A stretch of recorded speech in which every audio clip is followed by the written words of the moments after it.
brilliant play here throughout the entire tournament. In the blue, it is Root Hydra.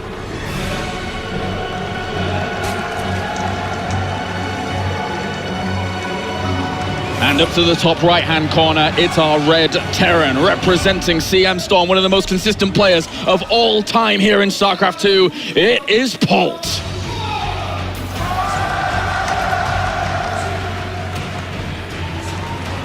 What an awesome matchup to have. Two guys that kind of showcased very different paths, and I really like that you brought up the qualifier result, because Hydra, for the most part, has been the bulletproof player ever since that first stumble that Rotterdam mentioned, the loss against Maro, which kind of blew everybody away.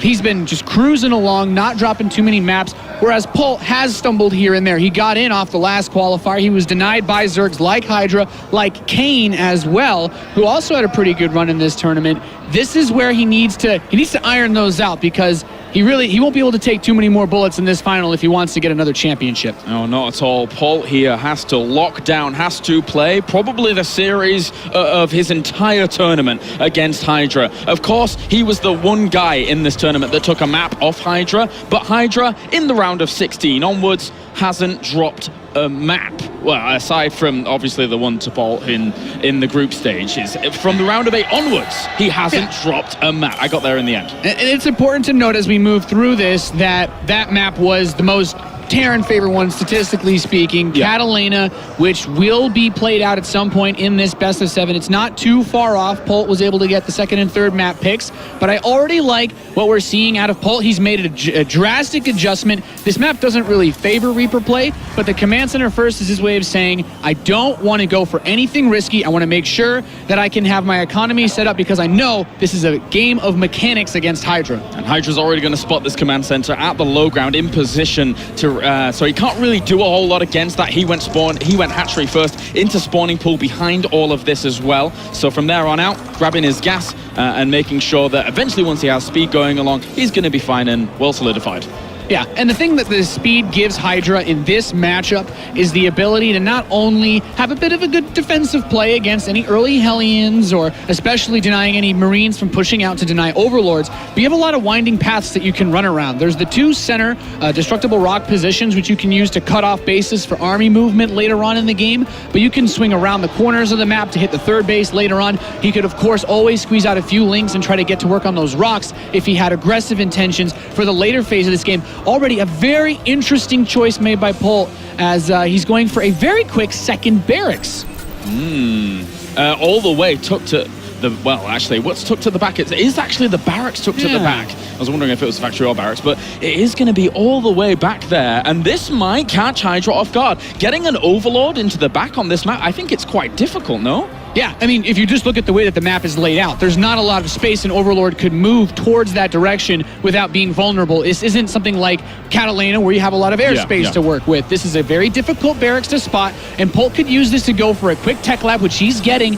I imagine we're going to see either a really fast combat shield or stim, depending on how fast he wants to get really aggressive. Hydra's going to do a bit of scouting with these fewlings, though. He can check the front wall. He sees that this is a close to the chest opening. He doesn't want to expose himself to a big Zergling run by, and therefore builds the bunker next to the command center because of that. And I've got to say, if the Lings or the Overlords managed to spot the front of the wall at the top of the main base here for Polt, is he selling a story to Hydra that is very, very difficult to comprehend what's behind it? Yeah, well, the tricky thing is, Hydra could just be assuming that this is a very standard third command center tucked behind. That's why your depots might be delayed. Usually you only get those depots out fast if you're worried about the speedling play. So Hydra's going to get up a lair. He's not really concerned. There's not much to worry about just yet. But the third barracks that's coming in really shows that Polt is intending to make a big attack as his Hellion count continues to climb forward. So the one Overlord at the edge of the base has a Marine patrolling in front of it. There's no chance in hell he's going to make it back there to see those 2 barracks. So Polt is waiting for an opportunity as Stim gets closer to make a big push and catch Hydra off guard. The denial of that information is very, very strong, as Polt shows the 2 Hellions at the front as well, showing him that it is more normal kind of factory play behind all of this. 33 workers to 40, whilst Hydra has been droning up behind all of this as well. But what's going on Hydra's side of things? Well, I mean, Hydra going for this lair play, very standard. A lot of Zergs taking taking cautions with things like this spine crawler, just in case that Terran player could throw down an armory at any time. But the goal for Zergs have generally been that 2-3 base Spire. It's nice that he gets the third hatchery in against anything that's standard, but he has a couple of consequences of this, that being a very late Baneling nest. So even though the lair is done, he can't get Baneling speed, but more importantly, we have a very big bio push that's getting ready to make its way across the map. Well, the Hellions have already threatened a little bit down towards this third base. The Queens rallied over here to make sure that they can fend this off, but this leaves the potential of the natural a little bit vulnerable. But an Overseer coming in, spots the Marauders in the mineral line, and Hydra, what a brilliant scout. Yeah, so there's a very, very important adjustment that Hydra needs to make. He immediately throws down the Baneling nest. He recognizes this is a big threat. There's always the potential that Polt drops an armory any second now, so that when the bio reaches the opposite side of the map, he can turn them into Hellbats. He needs Banelings in that instance. The couple of Marines that are there, even though it's quite Marauder heavy, Banelings killing the Marines allows the completing Spire for Hydra to deal with the Marauders with just Mutalisks alone. He might sack his third base, but with no third command center for Polt, it doesn't matter.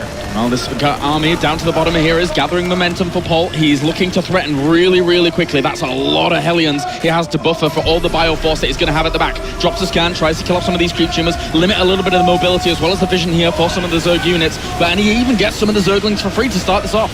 Yeah, I mean, he forced out a pretty big stim just to hit those Queens. The Hellions are going to try to get these Lings to be kited back towards the bio. So far, so good. There are no Banelings. The Baneling nest only just recently completed. 20 more Lings on the way. Here come the Mutalisks. Those Marines are very heavily stimmed. This is a very strong force that we're seeing here as the Hellions will push forward. Drones have to come off the line. It's going to be an absolute barbecue. Polt starts this off in a very fiery way. Even on top of this natural, he's going to run into the main base as well. Hydra is flustered. He is reeling from the damage that is being done as more drones fall. Cleaning out that mineral line. Fantastic play by Polt, completely catching Hydra off guard as the Mutalisks will eventually clean this up. But you said it best, Kalaris. A big barbecue after a long day of StarCraft. I think Polt was a bit hungry in game one. Oh yeah, he's imagining he's back in America, man, because this barbecue is going to be going on for a while. Polt at the moment, 43 workers to 29, and he's got those missile turrets being built at home to be able to deal with any kind of Mutalisks that are going to come along later. A nice little start here for Polt. Yeah, we can see that he's moving over of his barracks to go build reactors now. He wants to get more Marines out since he's going to be playing a standard Zergling, Baneling, Mutalisk composition. We didn't see him throw up anything like a Roach Horn, but you know what else we don't see? Any evolution chambers. So I'm expecting that we'll have Baneling speed start at some point, but Hydra needs to make a recovery with something more than just straight up play. He needs to use the Mutalisks or some sort of burrow play to get himself back in this game. The airspace behind these bases coming into play there as the Marines even got a few more scratches off on these Mutalisks. Couldn't really get out of there without taking too many more bruises, and armory going to be added on here for Polt as well. He was just going to be playing his normal go-to game from here on out.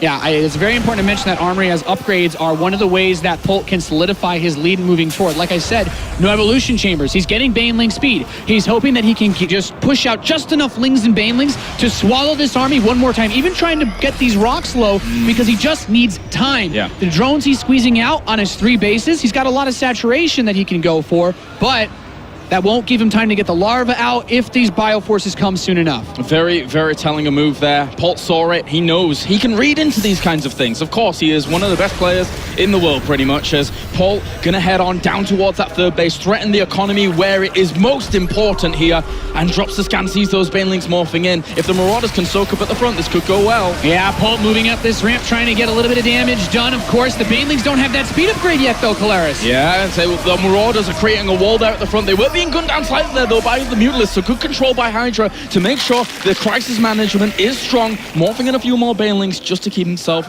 good. Yeah, he's been cruising at like 450 actions a minute for the last couple minutes of this game, preparing for this fight. He's scrambling to get this game back together, but Polt is rallying down such a force across the map. With that, even +1 attack being an advantage against Zerg is not something very common. Usually it's that +3 upgrades, and Hydra's going to take a fight off creep. If he can kill this now, it would be very good. The Widowmines are only just reinforcing as the Banelings end up moving forward, killing off one of those Widowmines at the front, but I don't think he has enough Banelings here to be able to push on these Marines as the Mutalisks are left exposed. He will push towards that third base. The Mutalisks are trying to fight on the outskirts of this small army, but I don't think it's enough. Hydra with twice as many resource loss taps out. GG. Polt takes game number 1 in the grand finals here for WCS Premier League Season 1.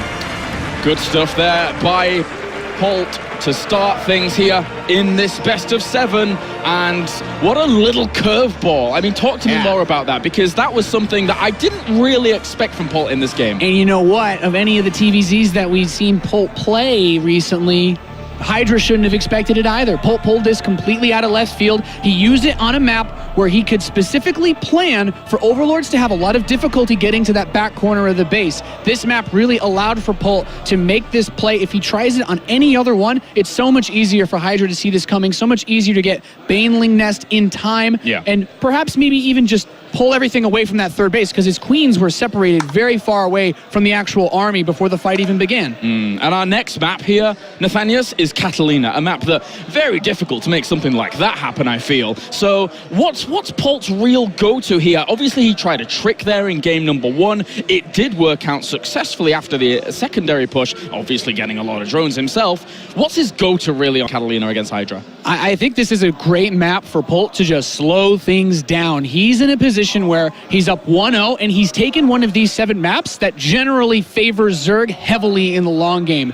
Catalina favors Polt heavily in the long game. You have a lot of airspace that you can drop around. You mentioned earlier on the panel, those Reapers can do a lot of damage moving up and around the cliffs. This is something that really needs to be taken very cautiously by Hydra, since Polt, he doesn't have any more pressure to do anything aggressive. He won't have any more Zerg favorite maps to play on for at least 2 more games.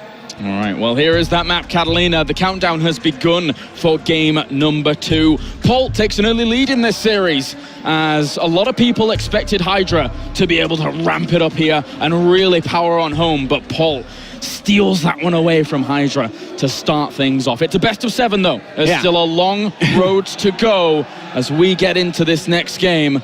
I'm expecting Hydra to really step it up here, Nathanias. I'm expecting him to come out with all guns blazing, even though Zerg can't hold guns. Unless you're an infested Terran, of course. Be a good time to pull something wild out, that's for sure, Kalaris. That's true. All right, let's get into it as we have spawning down to the bottom right-hand corner here. It's our blue Zerg, currently 1 game down in this best of 7 series. It is Root Hydra. And to the left-hand side of the map here, as our red Terran, able to sneak in a very, very cheeky build there in game number 1. It is CM Storm's Polt.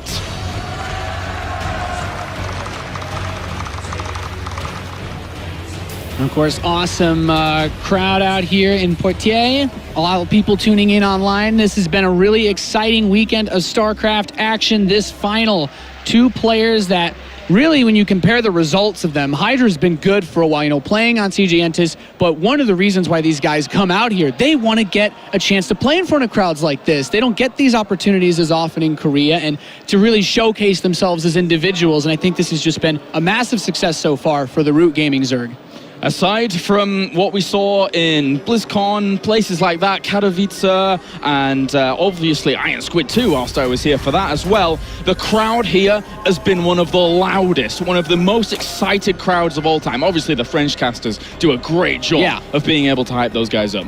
It's been really cool, and already on Catalina we see a very different opening from Polt, something that, you know, fits the map a bit more appropriately. He gets the gas after starting the barracks. We will most likely see him play Reaper. So far throughout the WCS, this round of 16 weekend, he has been favoring 3 Reaper openings against Zerg. So he gets that 3rd Reaper at the expense of a slightly later factory, but the damage that he can do with those Reapers keeps the Zerg in a position where it's still a bit difficult to deal with the Hellion follow-up, and if Polt can get a lot of damage done by killing either drones, Zerglings, or even just chunking out hit points on the Queens, he can do a lot of follow-up damage once the Hellions join them. Now, theorizing that Polt doesn't do as much damage as he did in that first game, even though, you know, Terran is pretty darn good on this map, what's Hydra's game plan here? Because this is a map where Zergs have had a little bit of difficulty, I would say. You know, I really liked the aggressive sort of plays that we saw to Zerg against Polt on Overgrowth yesterday. It was just, you know, that's a map that generally Zergs like the long games. I'm actually very surprised to see Polt throwing this bunker a bit. It's like uncharacteristically aggressive of him to do this. Perhaps he's just trying to force a lot of drones to come down. if he slips up and lets this finish. But to finish my point, basically this is a map where it wouldn't be a bad idea for Hydra to do something very aggressive, either Roach, Baneling related, but Polt could be expecting that. Yeah, we do see a lot of Ling, Roach, Bane actually going into this map. Kane used it earlier on in this tournament in very, very effective fashion. Yeah. But now this Reaper is going to macro away. The bunker was allowed to finish. Hydra didn't even react to it in relation to being a bit more aggressive with his drones to deny the SCV, and that will be a bit of an annoyance here to clean up at the natural. Yeah, it could come back to bite him further on. He's going to have to build more Lings than he otherwise normally build. Generally, you get about 6. Now he's already queued up 6 more. That's potentially 3 drones that Hydra could have produced this early in the game. And since it's a 3 Reaper opening, he's actually going to be able to do quite a bit of damage. And if he pulls out just in time, he can even salvage the bunker and basically do all of this for a little of the SCV's mining time and the 25 minerals it costs to salvage. Well, he's already forced out a lot of extra Lings. Third Reaper is already on the way across the map here, which, again, you know, provides him more ample firepower. The Reaper's going to dive out of there before they even get chance to bring down that at any time. Salvage goes down. Polt saves himself tons and tons of money, forces out tons of Lings. What a great little move there by Polt. Yeah, just a tiny move to put himself just a little bit further ahead at the start of this game. Now, Ling speed is very close to finishing, so Polt won't want to hang around here too much longer. He's already done pretty much what he needs to do. The 3 Reapers forced out a lot of Lings. He had to pull the Queens down and prevented any drones from also moving to that natural expansion. And I think the follow-up is great, just going for this 3rd command center. Yeah. Funny that he's actually ended up throwing that down in vision of the Overlord, so he does actually notice it during all of that. But at least what we see there from Polt is he's positioned that there to take this base so that he can continue pushing down this avenue, I believe, Nathanias, and then applying pressure whilst also defending. Yeah, I think it's a fantastic way to play. If you take the 3rd base up top where these Zerglings are hiding, in the later stages of the game, running by that base with Lings is very easy. Your barracks production isn't going to rally past that base, which makes it just a more susceptible target. It's easier to take it as a planetary later on, lock it down, and don't worry about the small harass. The composition so far that Polt going for, that usual Reaper and Hellion coupling together to try and do something, is very, very powerful. That being said, though, this starport here with a medevac adding another spanner in the works here, but a couple of Lings run by. They will try and do something to these Zerglings. They'll get cleaned up without seeing too much about that starport going on at the moment. Yeah, not seeing that starport is a very risky thing because Polt is also adding in the armory. We actually saw him do this multiple times in his Terran versus Zerg games here in the round of 16 in this weekend, moving forward. And this can be really tricky to deal with because once again, Hydra's making this play where he goes for the fast spire. Sure, he doesn't have the 3rd base to stretch himself thin with, but there's once again no Baneling nest. Banelings are pretty good versus Hellbats, Kalaris. Yeah, there's still a lot of potency behind what we're seeing here from Polt, despite that 3rd base not being up and good to go here for Hydra. Of course, that is the weak target. That drone trying to sneak around, you cheeky fellow, and does not get that 3rd base down. Picks up some of the Hellions, going to go straight into the main base, splitting this up a little bit, maybe trying to stretch Hydra left and right. Very, very thin on these 2 locations. Despite being only 2 locations, there's a potentially could do some damage against just Lings alone. Yeah, I mean, 4 Hellions being elevated into the main base, turning into Hellbats. These guys can take out a ton of Lings if used correctly. Hydra moved the Spine Crawler. He's doing a great job of pushing away with the Queens. He just wants to watch out for Polt counterattacking in the natural. Really good movement there by the Hellbats in the main base. The wraparound here from the Lings, though, on the Hellions, down to the low ground. Will kill off quite a lot of them, chase them all the way back. But the Hellbats, how are they doing in the main base? Going ham on a few of these Queens, pushing those away. Hydra is controlling this great, considering the situation. Yeah, I'd say this was a fantastic case of divide and conquer for Hydra in terms of defending this push. Polt still has some Hellbats alive, but the Mutalisks are on the way out. Just needs to hold on a little bit longer, and he should be okay. Good start, good start. He doesn't want to be losing any more of these drones, though, at all. He will kill off the rest of these Zerglings. The Queens should be enough to push these down. There's no medevac left over available to actually heal these guys up. Yeah, this is one of the few situations where I would say that Polt could have done a little bit more if he just pushed with everything at the front, since Hydra was already relocating the Spine Crawler. He was very concerned. The scan from Polt shows him everything he needs to see, that it's a Spire. Okay, well, Polt's got 2 barracks about to finish up. The real question is, how many Marines does he have to defend, and does he have any turrets? He doesn't really have any at all. 5 Marines at the moment. There are turrets being erected here in the mineral lines, but this leaves them very vulnerable. This was started quite late. Polt, the look of desperation on his face there, has to cancel the missile turret, knowing that this was way, way too late, Nathanius. Yeah, Hydra did a phenomenal job of defending against that Hellbat push, barely taking any losses. The Zerglings wouldn't be useful. He was all about the Mutalisk play. Polt wants to do a counterattack. This is very important because he needs to distract Hydra or at least pull these Mutalisks away. Needs to do some damage. He lost 20 SCVs to those Mutalisks. The Hellions dart on in. They're not going to transform into Hellbats at all. They just want to prefer the mobility. Try and get into that main mineral line. Try and do some damage here to the drones. Gets a few of them to start things off. 5 have already fallen down. The Hellions continue to roast up a few more. 7 have gone down in total. It gets cleaned up finally, but that was a step forwards for Polt to try and get back into this. Yeah, but with the Mutalisk play, you know, he almost got pushed a couple steps further back. There's 32 SCVs to 51 drones. Even with Mule economy, Polt is significantly behind in income. It's going to be very difficult for him to take that third base without having a good big core of Marines, and also with just how active Hydra's been. If he steps out and those Mutas come in and grab another add-on, taking that third base, it's just going to be a pipe dream for a while because it's quite exposed, it's quite open. This has been a phenomenal start, this map for Hydra. 1-1, about equal here for both of these players, but at the same time, of course, Hydra has that heightened production because he was able to do that damage, because he has 20 extra workers across 3 bases now. So a very, very good start to the game here for Hydra in game number 2, as the wall off for Polt will continue on. That will deny any more Lings getting in. And this is going to be an uphill struggle for him. He needs to do some drop plays, surely. Now, there's a couple of things that I like that Polt has set up. He has a Widow Mine protecting the exposed refinery in his main base. If the Mutas come in and poke, try to grab any SCVs, he's got a chance to make these are areas that normally a Zerg player really wants to abuse. So Polt can try to get back in this by baiting out those shots.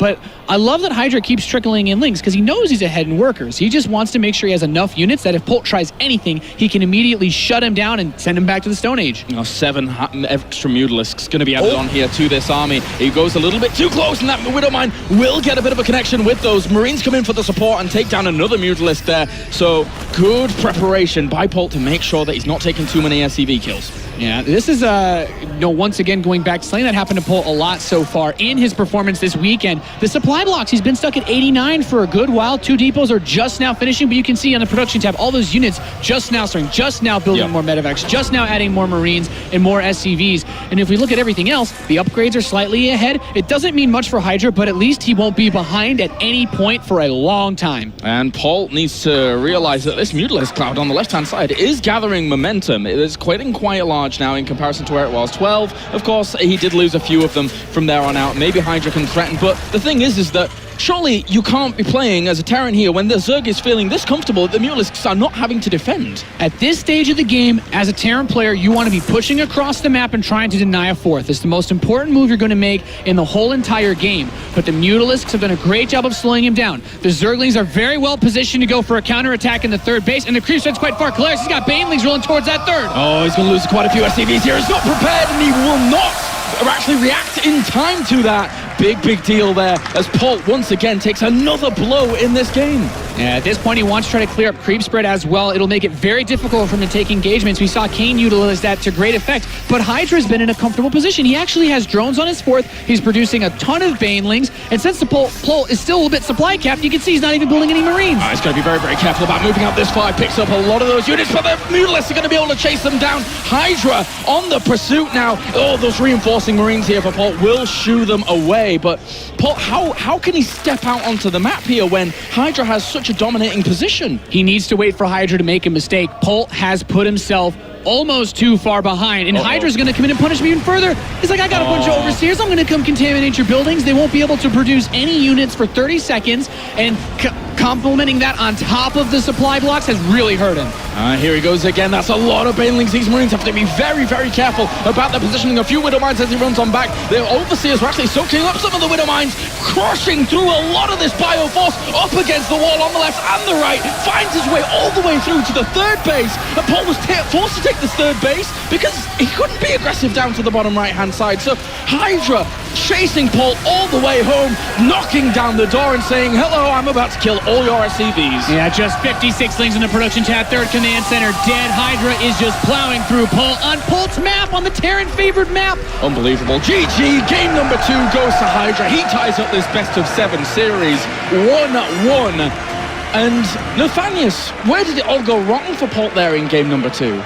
Polt tried to be a little bit too fancy with that attack in the main base, man. He lifted the 4 Hellions in there, but Hydra very intelligently realized what was going on, moved the Spine Crawler there, and he didn't use any of his Zerglings. He just microed his queens. He bought time. We saw that those Hellbats, took a little while to die, but he distracted Polt and then went for the Hellions outside the natural because his creep spread started so early. Killing those off allowed him to focus all of his defenses on that, but he got to Mutalisk without losing any drones, so he could comfortably take the 3rd base, and everything just spiraled out of control when the Mutalisk went for the counterattack. Normally, as a Terran, you're expecting to have enough forces alive in the Zerg's base that if Mutalisks pop, they have to waste time killing the Hellbats or chasing down the Medevac. Since the Mutas didn't have to do that, they punished how late those missile turrets were.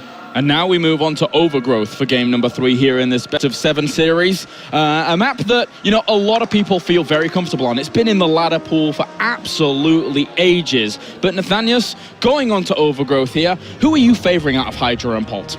I'll be honest, I like this map for Zerg only because when you take that 4th base in the back corner, you're forcing the Terran player, if they want to make that standard push onto the 4th, to go down basically the alley of death. You're in a very tight choke point where the Zerg player can easily spread creep turrets from their 3rd base before they even think about taking a 4th, and it makes it quite tricky. But the short rush distances also open up the opportunity for Polt to make similar plays to the one on the last map, including, but not limited to, Hellbat pushes. Oh yeah, we've seen Polt use a whole lot of that already in this 2 games. One to great effect, the other not so much, but as you said, you were mentioning couple it all together at the front, really try and power on home there, whilst your opponent is a little bit more distracted elsewhere. Now, Overgrowth being map number 3, going up 2-1 in a best of 7 would be nice, of course, but it's still not game ending. That's the great thing about a best of 7. You really determine who is the better player at the time here, I think. Yeah, the coolest thing for this as we start the countdown for this game has been, we saw that the first Zerg favored map Expedition Lost went for Polt with a cool build that he had, and then Hydra just making a really solid defense on the Terran favored map was allowed to pick that up. So this series not quite meeting my expectations. It's evenly matched, sure, but the maps that they won, I'm a little bit surprised. All right, well, we're loading up game number 3 on the way here. Overgrowth, Ellie will be our map, has been in the pool since Season 2 of last year in 2014, as Hydra and Polt face off against one another here in the grand final of the World Championship Series. Spawning down to the bottom left-hand corner, it's our blue Zerg representing Team Root and pulling it back in this series to 1-1. It is Root Hydra.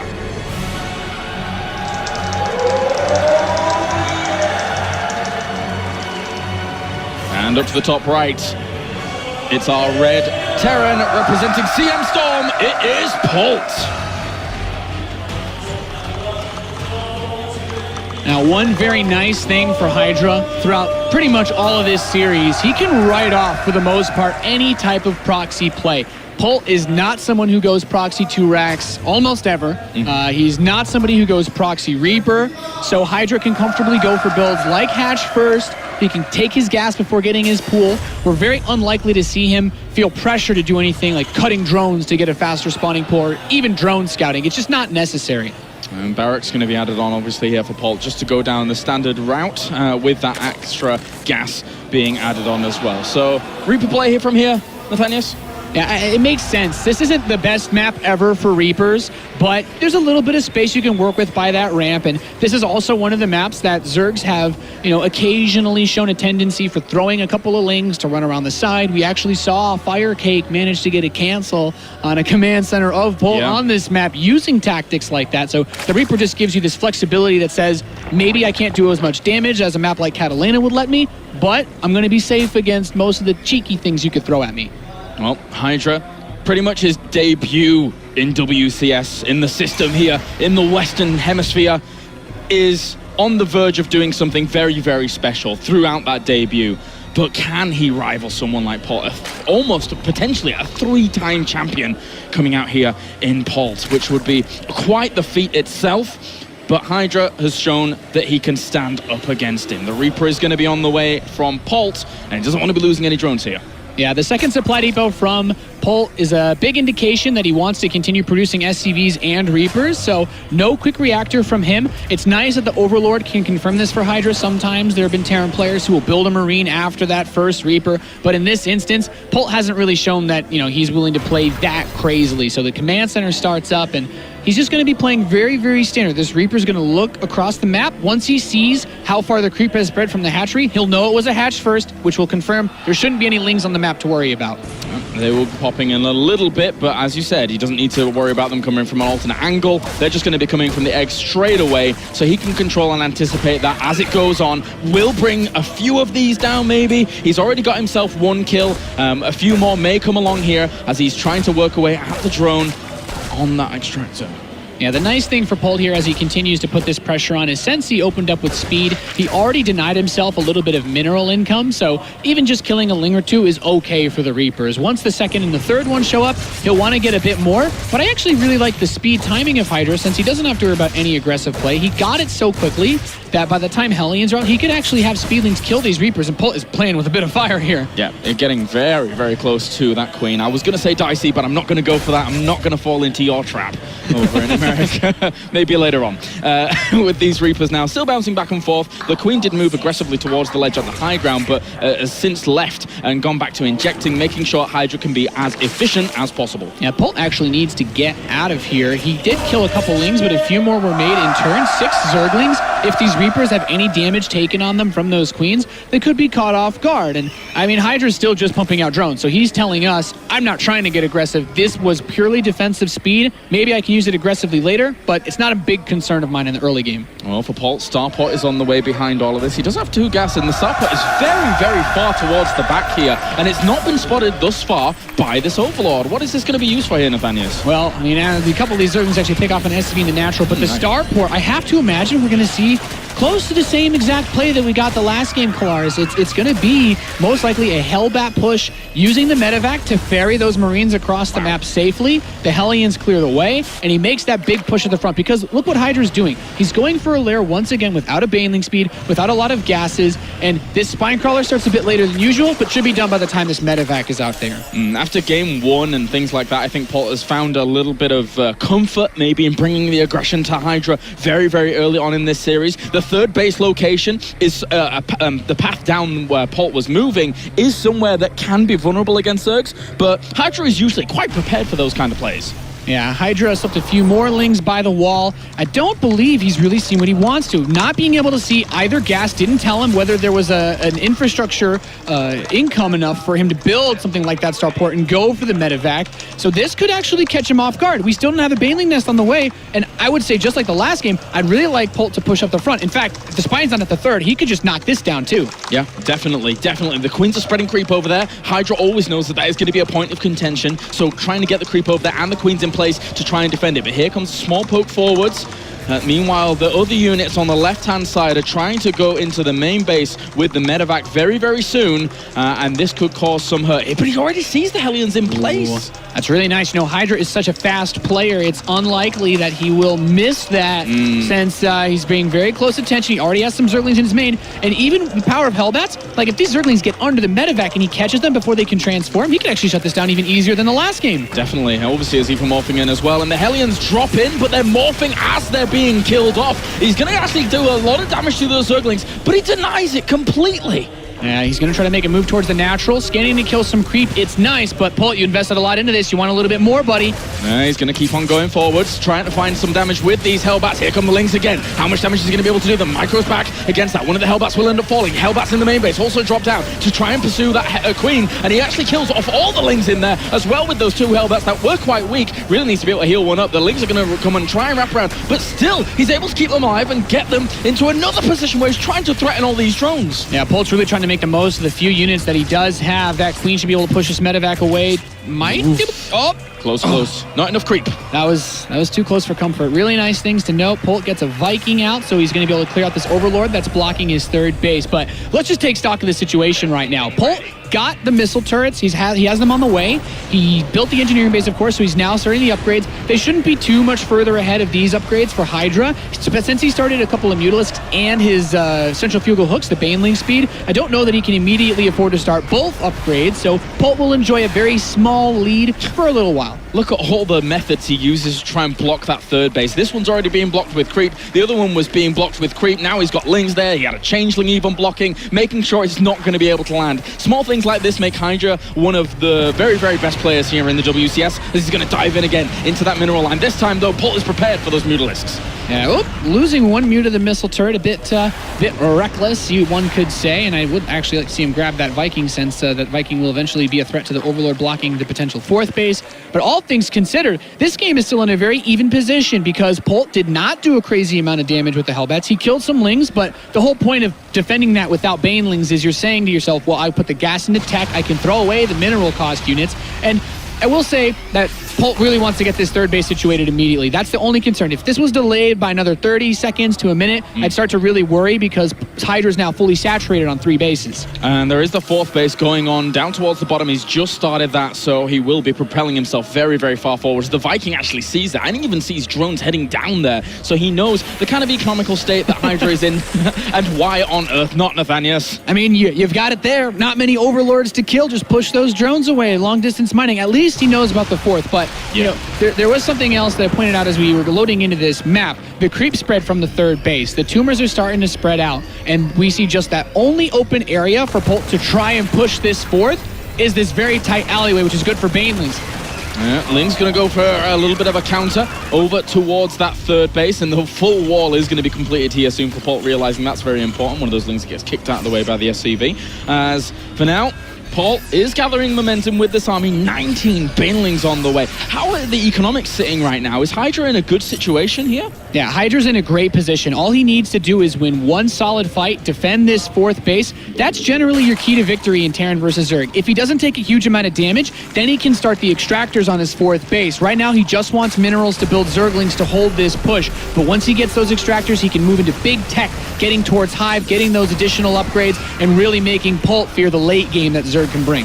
He's clearing up some of that creep as well. That's a good start here for Polt, making sure that he doesn't have too much to fear in regards to either that going all the way over to his bases. But that being said, Hydra is looking to get aggressive right on top of this. There are 2 Widow Mines there. A big, big amount of damage has actually been done to all of this. And he's going to continue pushing on forward, but I don't know if he can continue this. His Mutalisks are very, very weak. Yeah, both of these players just traded away a lot of very expensive units. I mean, most of the Mutalisks do get away. He doesn't kill off all the Medivacs, but you traded away a lot of your Banelings for mostly mineral-heavy Marines. And this is a situation in the game where, like I said, you want to secure that fourth. And because Polt just was worried about defending the Ling counterattacks, he built that big depot wall at his third. He's been playing a bit more passively. This works very heavily in Hydra's favor since he has those extractors that I mentioned on the fourth base. He can afford to make significantly higher Baneling counts and also start to stockpile Mutalisks. That's where this game gets very scary for Terran, when the Mutas have enough damage output to just knock these turrets. And Polt's already worried about it. We can see he's adding extra turrets in his main base just in case. And as the creep extends out from that fourth base, it's making it all the safer. There's no dead airspace on this map, so very, very easy for him to spot anything that would head down there if it was going to be a drop. But Polt's game plan at the moment is head straight down the middle. This is all the army that he actually has right now by the looks of things. He should have a little bit of pocket down towards the middle, but he gets pinned up against the wall, and a huge chunk of his army, or a small portion, he actually gets cleaned up for free. Yeah, and losing those Hellbats, not very fun. Polt has 5 Widow Mines on the map. He's already moving to Thor production. We have 2-2 finishing up pretty close in time between these guys. So all things considered, the army compositions are very well rounded on both sides. He can afford an absurd number of Banelings because of the aforementioned gases. Is he going to take this fight off creep, though? Looks like he may end up doing. The Widow Mines are not burned. They don't have Drilling Claws, so that's going to cause them a few problems and actually being able to do damage when they need to. That being said, though, he doesn't have that many more Banelings to actually push this away. The Bio has been able to hold strong, chasing down these Mutalisks. Polt will be able to take a pretty strong victory there. Yeah, the Widow Mine shots were key there. Even if you engage first with the Mutalisks, oftentimes they'll be floating over those expensive Banelings that run in after the Zerglings. Hydra choosing to take a fight off creep may have cost him a big opportunity that Polt could now use to turn the map around or get his own fourth base. Good small pickings, getting a Widow Mine on the very edge of that army. There is that sensor tower, so it's very difficult for those Mutalisks to ever get the jump on that position up towards his third base. Polt is now on the warpath, going down towards this right-hand side, looking to threaten this location, if not anything, to clear up this creep. Once he knows that eventually this will be the place he needs to actually shut down. Taking a couple of really nice small trades. Going in with those Bailey's going to kill off quite a bit of that bio force there. The Thor actually gets picked up at the very end of its lifespan, and the Mutalisks are coming in. There are still that Thor available. Second Thor gets picked up as well. If we can get these out of there, it would be nice. He's actually doing quite a bit of damage there to the Mutalisks and trading off, but Hydra has taken a significant army supply. You know, Kalaris, as quickly as I was to scold Hydra for fighting off creep, I have to scold Polt for fighting on creep. Yeah. It just makes it so much easier to get in position, and now Hydra's going for a big counterplay. Keeps chasing on forward, keeps trying to get on these reinforcements. That Thor stands no chance here against the Ling and the Mutalisks. I mean, if you look at the production tab, Hydra's just going all out on units. He has 4 saturated bases. He knows that Polt doesn't have those 3-3 upgrades, and he just wants to push back and just take the game now. Here comes the Siege Army with those Banelings morphing in. There you go, GG. Game number 3 goes to Hydra. He's happy about that one, giving the fist pump as well. And a good way there to really set his momentum in this series. It feels weird to compare the map to Catalina, even though Hydra won it, but you can just see that 4th base was so well protected by the creep spread. Polt, by the time that he was able to get out there, he would have had to go through so far that there would have been multiple waves of Banelings coming at him, and he could have even been sandwiched from both directions. It takes a long time for that creep to dissipate. You need to build momentum on Overgrowth if you want to be able to beat a Zerg player. And there you go. For the first 3 games, Polt stole away, arguably, with that very, very aggressive play. Don't want to discredit him too much. Still a very, very strong play there by Polt. He stole away game number 1, and then game 2 and 3. So far, Hydra, especially in that last game, showed a lot of class, a lot of potential, good defensive setup, and then from that point on, great creep spread and great offense as well. Yeah, when you talk about the strategies that both players are going for, Hydra's just been playing ball. You know, Mutalisk on either 2 or 3 hatcheries, nothing super out of the ordinary. Polt's been opting for this Hellbat push, and the Medivacs, it's nice, it delays your upgrades, but it also gives you a little bit of defense if the Zerg was to get aggressive towards you. So I can see multiple reasons why Polt would opt for that strategy. All right, well, that does it from us here for now. We're going to go to our experts for a little halftime break here in this best of 7. Thank you very much, Kalaris. I'm joined once again with Fenner, Rotterdam, and Todd.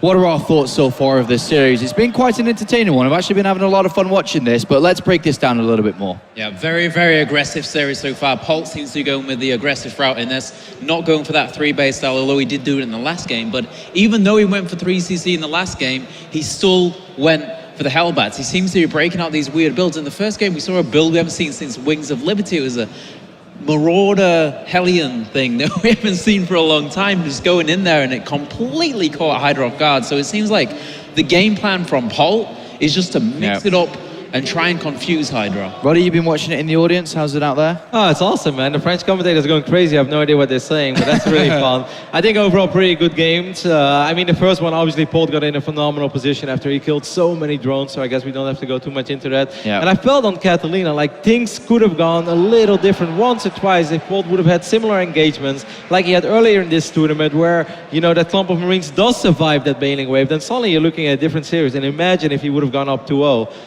But, you know, overall, I think it's been fun. Nothing too super crazy yet, but definitely entertaining games.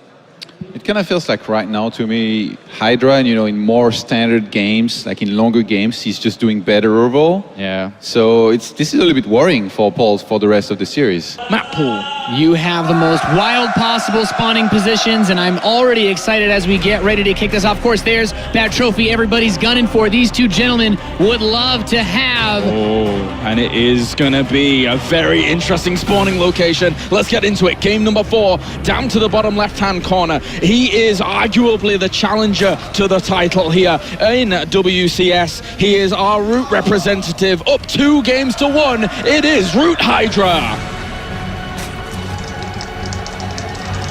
Looked so good during these past couple of games. Looked so good during this whole tournament. And over to the right-hand side, he is Captain America, a player that has attained almost more titles than many, many other StarCraft players in the entire world. It is CM Storm Polt.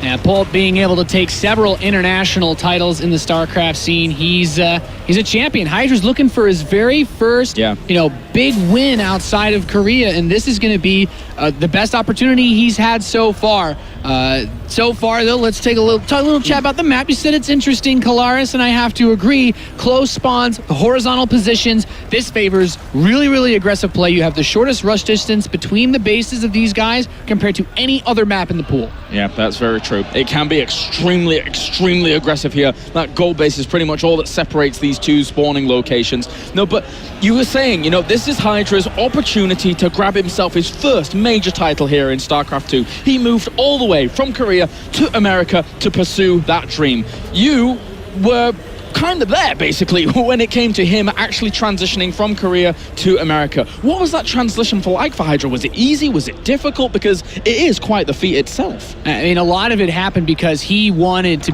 have that opportunity that we'd mentioned before, playing in front of the foreign audience, but he was very willing to go through the whole process, being associated with Root. I had a lot of opportunities to speak to Cats throughout the process. He was working very hard. I think the team did a really good job of helping him situate everything.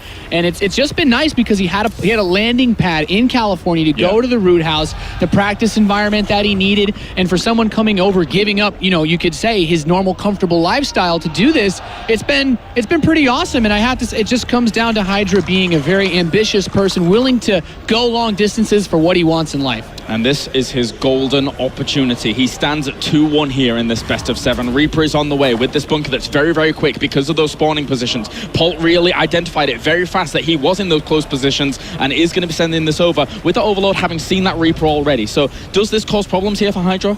Well, the short rush distance means the Reapers are going to get here very quickly. That bunker finishing up means we'll see a similar start to the game that we had on Catalina, but we can't write anything off just yet because, of course, that was one of the maps that Hydra was able to take. So Polt's going to try to do some damage with this Reaper. Keep in mind that if a counterattack becomes a possibility, it's going to be equally easy for Hydra to get across the map to push Polt back. Yeah, I was expecting something very, very aggressive on this map. I think a lot of people are when they see these kinds of spawning positions. Polt's going to pull back with this Reaper, wait to couple it up with the second one that is on the way. Third one's in production, and behind all of that, the factory gets added on as well. So still a lot of potential for aggression here for Polt.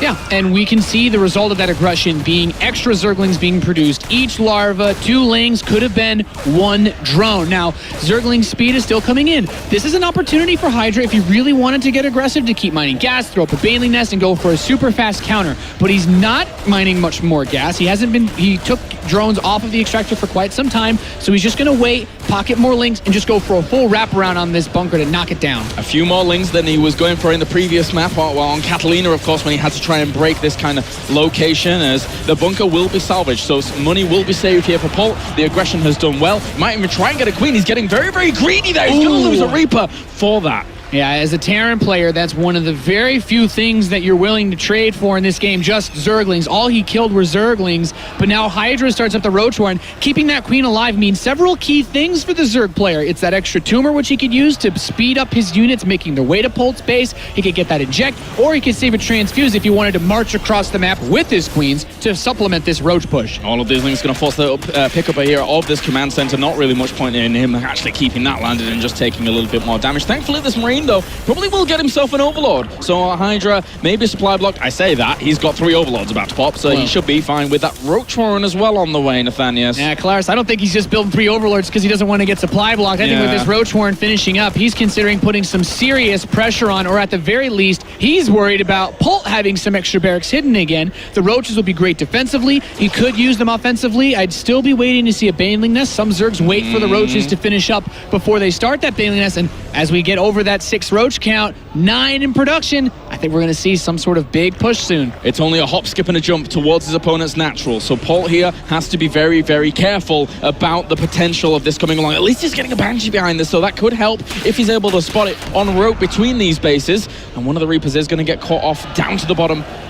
Yeah, all things considered, as these roaches start to push out, the Reaper should be able to spot this. But look, the Baneling that starts as soon as the roaches leave and the Zergling production continues to go. You mentioned the Banshee. This is key. He needs to buy as much time as possible. That Banshee can't be hit by anything that Hydra's pushing across the map with. But if all the roaches kill all the SCVs, by the time the Banshee kills them, it won't really matter. It's his best defensive tool. The Zerglings were trying to get the wrap around here on the Hellions, actually pin one or two of them against that ramp, but they do die off for their troubles. The roaches trying to close the gap. SCV is going to have to evacuate out of this natural here. He knows that this is a problem. 2 bunkers being added on to hold off against this. He even has a Marauder already out, but it better not die. It better not die. Oh my god, he actually loses the Marauder. That was extra firepower for him to deal with this. Yeah, he's got the Banelings on the way now too, so as the Banshee gets to work, he can use the Banelings to crack this wall open. He won't even need to do that, Kalaris. The Banshee, it's a great defensive tool, but it doesn't have enough DPS to bring all of this down at the same time. Polt is under a lot of pressure here. The debut performance of Hydra could put himself in a position for 3-1 at the moment. SCV split. The Banelings are trying to get through and filter through. They get a big connection.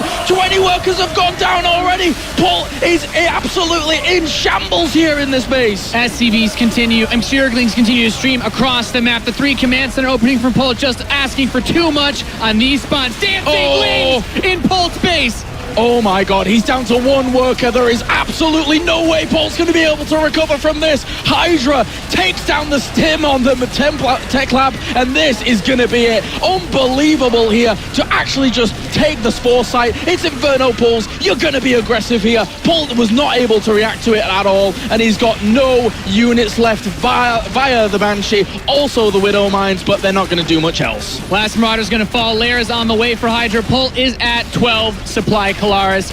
You know, Banshees, I believe in miracles, but I don't know if I believe in this one. He can't believe it. Polt is stunned. Polt is not leaving. He has 0 workers on the map. There is nothing he can really do here actively to bring himself back in. He's trying somehow his best to deal with this situation, landing, making a wall, but everything will die. Even if it doesn't, he dances again in a lovely circle formation, and he's got 42 workers behind this. Yeah, Hydra's not playing StarCraft anymore. He's playing DDR with these Zerglings over here. He's having a ball inside of Polt's base. All the building's going to lift up. He's just trying to create some sort of wall. He's going to build a hatchery in his base. Oh my god, Polt, no, you have to leave. Hydra at the moment is absolutely destroying Polt from game to game at the moment, and he is showing him that he cannot continue on at all. He has 0 workers still, and Polt needs to... what can 2 Banshees do here, Nathanius? I mean, I'll tell you what, I've seen a lot of games where 2 Banshees do a lot, but not at 12 minutes when you have no SCVs, no Marines, no production, and your opponent has a Spire on the way with 2 saturated bases. Hydra is taking Polt's natural. I could try to do a lot of analysis on this, but I think Hydra's looking for style points at this point. Yeah, he is. He's looking for that S-class rank at the end of this game, that's for sure. As these 2 Banshees are going to head on across the map, probably run into a few Spore Crawlers, a few Queens, and then say, I wish we hadn't gone over here. Yeah, I mean, the Banshees come up. They're trying to focus down some Queens. He's going to get an Overseer. It's like, okay, maybe they're going to get some work done, but it's not really possible for him to deal back anywhere near remotely close to the amount that he took. Polt is trying to make the recovery of the century here in StarCraft 2. He's losing a few of those links to a Widow Mine. The hatchery is going down in his natural, and I don't know how possibly these Banshees could ever make a difference. Hydra at the moment, he fell down a little bit in supply, but making more and more Spore Crawlers. Once this Spire pops up, he has 1,000 gas in the bank.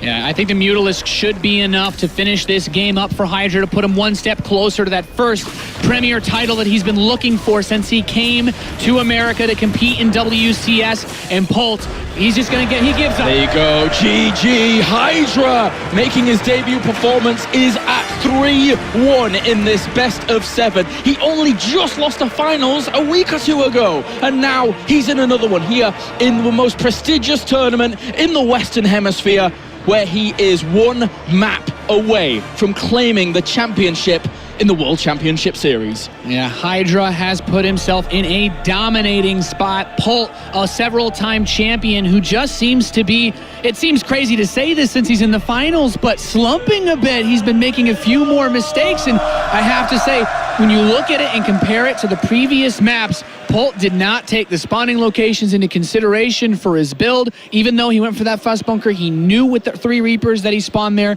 he said, I'm just going to get a fast third command center. And Hydra said, well, that's something I can very easily punish when our bases are this close together.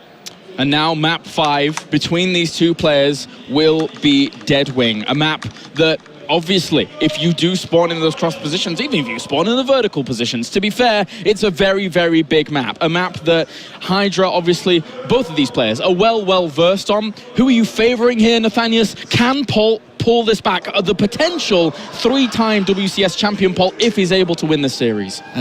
I mean, Deadwing as a map in general is pretty fair between Terran and Zerg. Most of the time, if you're Terran, you prefer vertical spawns so that you can push straight up or down the map at your opponent. There's not a lot of run-bys. That would be, on this graphic, 1 spawn versus 4 or 2 versus 3. If we get a 4 spawn versus 2, if we get that cross position, it's very difficult for Polt to move out across the map with his bio without being very threatened by counterattacks around the center that Hydra could bring.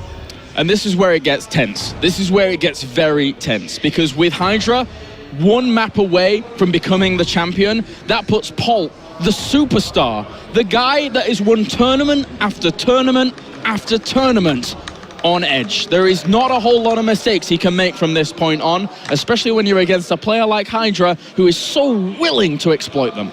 And even you just see Polt in his booth just taking a second to just completely take a look at himself, even removing his glasses, just rubbing his face, like, okay, I really need to bring this back. And just the way that he stayed in that game on Infernal Pools when all hope was beyond lost. Yes. It's either one of two things. Either he's been completely mentally broken in this series, or he was just looking for a few minutes to think, recollect himself, and get prepared for this next map. This is where Polt has to turn it around if he wants a chance. Has to make the comeback here on Deadwing. The countdown has begun for map number 5. There is the potential that this is the very last map as Hydra, our challenger, our debut player here in the WCS, in the Western Hemisphere, is en route to take it all. Take that $30,000. En route.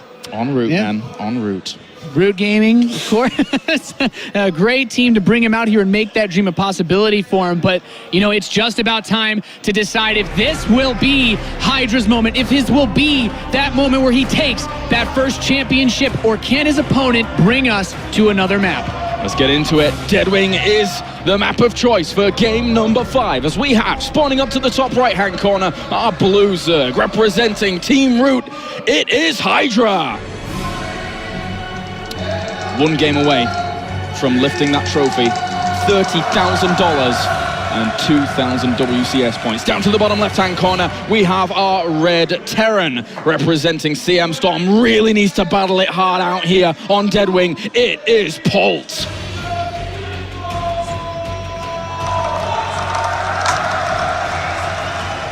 Polt knows what it's like to play on the largest of stages. He made it so far last year in WCS. He got into the top 16 before being knocked out by Classic. Hydra, he wants a taste of that. He wants to know what it's like to play on the biggest stage in the world for StarCraft 2, and it has to begin here. Every single victory adds up to build that road to BlizzCon, that road to the global finals, where we see who really is the best of the best.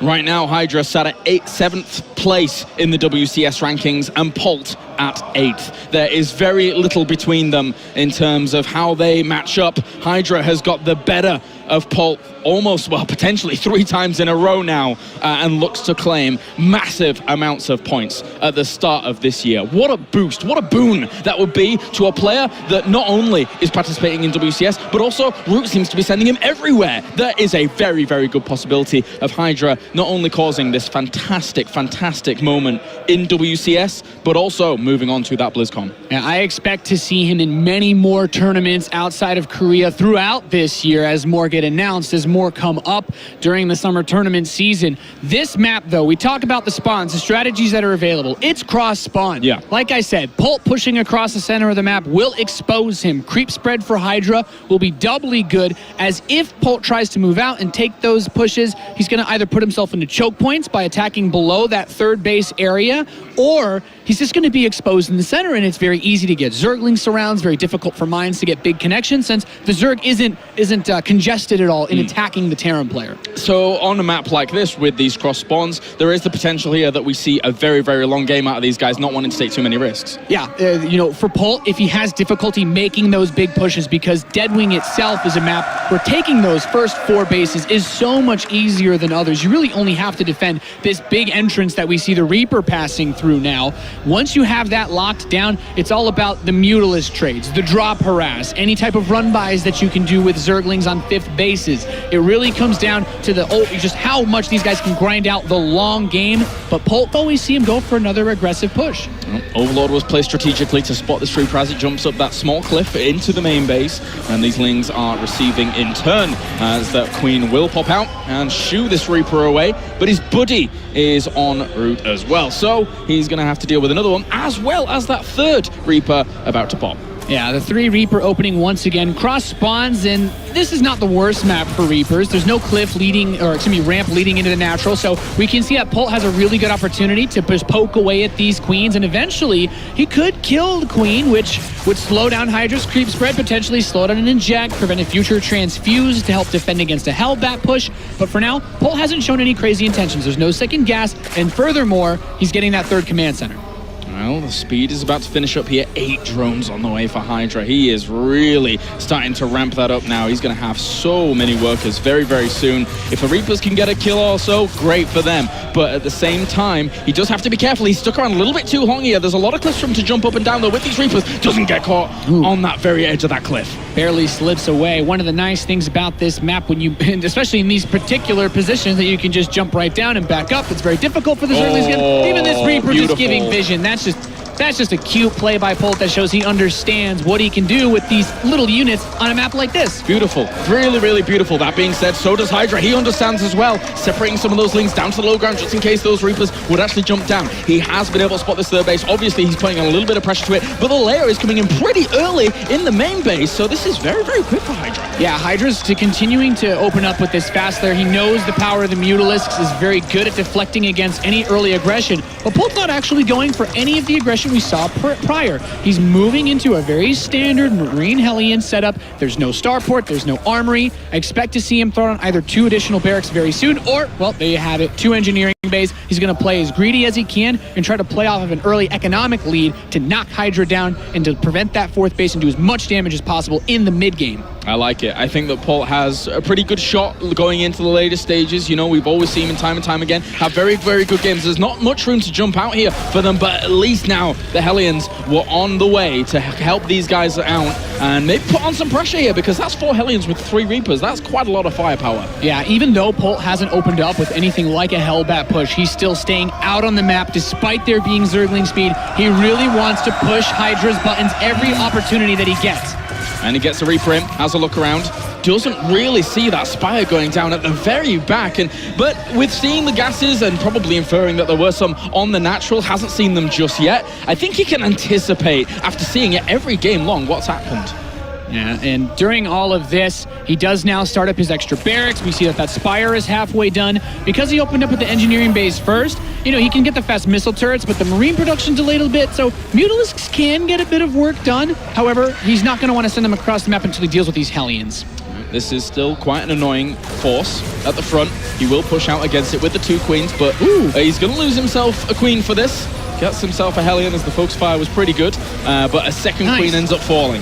Yeah, that's a really nice pickup. Delaying those 2 queens means pushing out creep tumors will be further difficult. He only has 3 queens at the moment, 1 for each of his bases, and if he moves any further ones out, he could miss injects, which could delay his larva production, and that means less units for Hydra to work with. And we can already see with that bank, he's getting ready to blow it all on these mutas. Yep, Ling's on the counter, actually going into the third base, whilst those Hellions are looking to pressure, and this is really good actually for Hydra, very good indeed. He's going to get some fresh mules, he got at least one of them, 3 SCVs as well, with a 4th maybe even dying off. The Lings are just going to war with the Marines, they're not going to be able to get out of there anytime soon. So trading off the submarines, okay, really nice little play there by Hydra.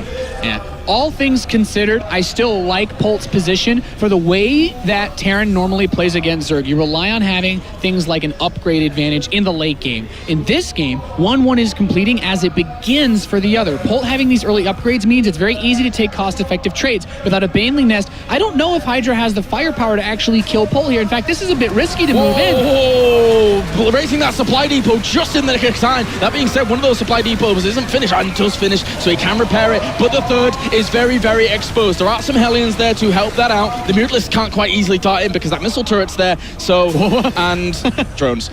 So Hydra is going to have to fall back whilst that was going on. 17 drones in production though, Nathanias. Yeah, Hydra overstepped his bounds a little bit with that push. Like I said, he doesn't have that upgrade lead. He needs to make plays with the Mutalisks because in all honesty, he's behind in most of the other ways that you could. Aside from the supply block that Polt is now giving him basically at this point, he's behind in the upgrades. In fact, I will say this, Polt, despite having his armory, he's losing his upgrade lead by not starting his +2 upgrades. Yeah. He has the money for it.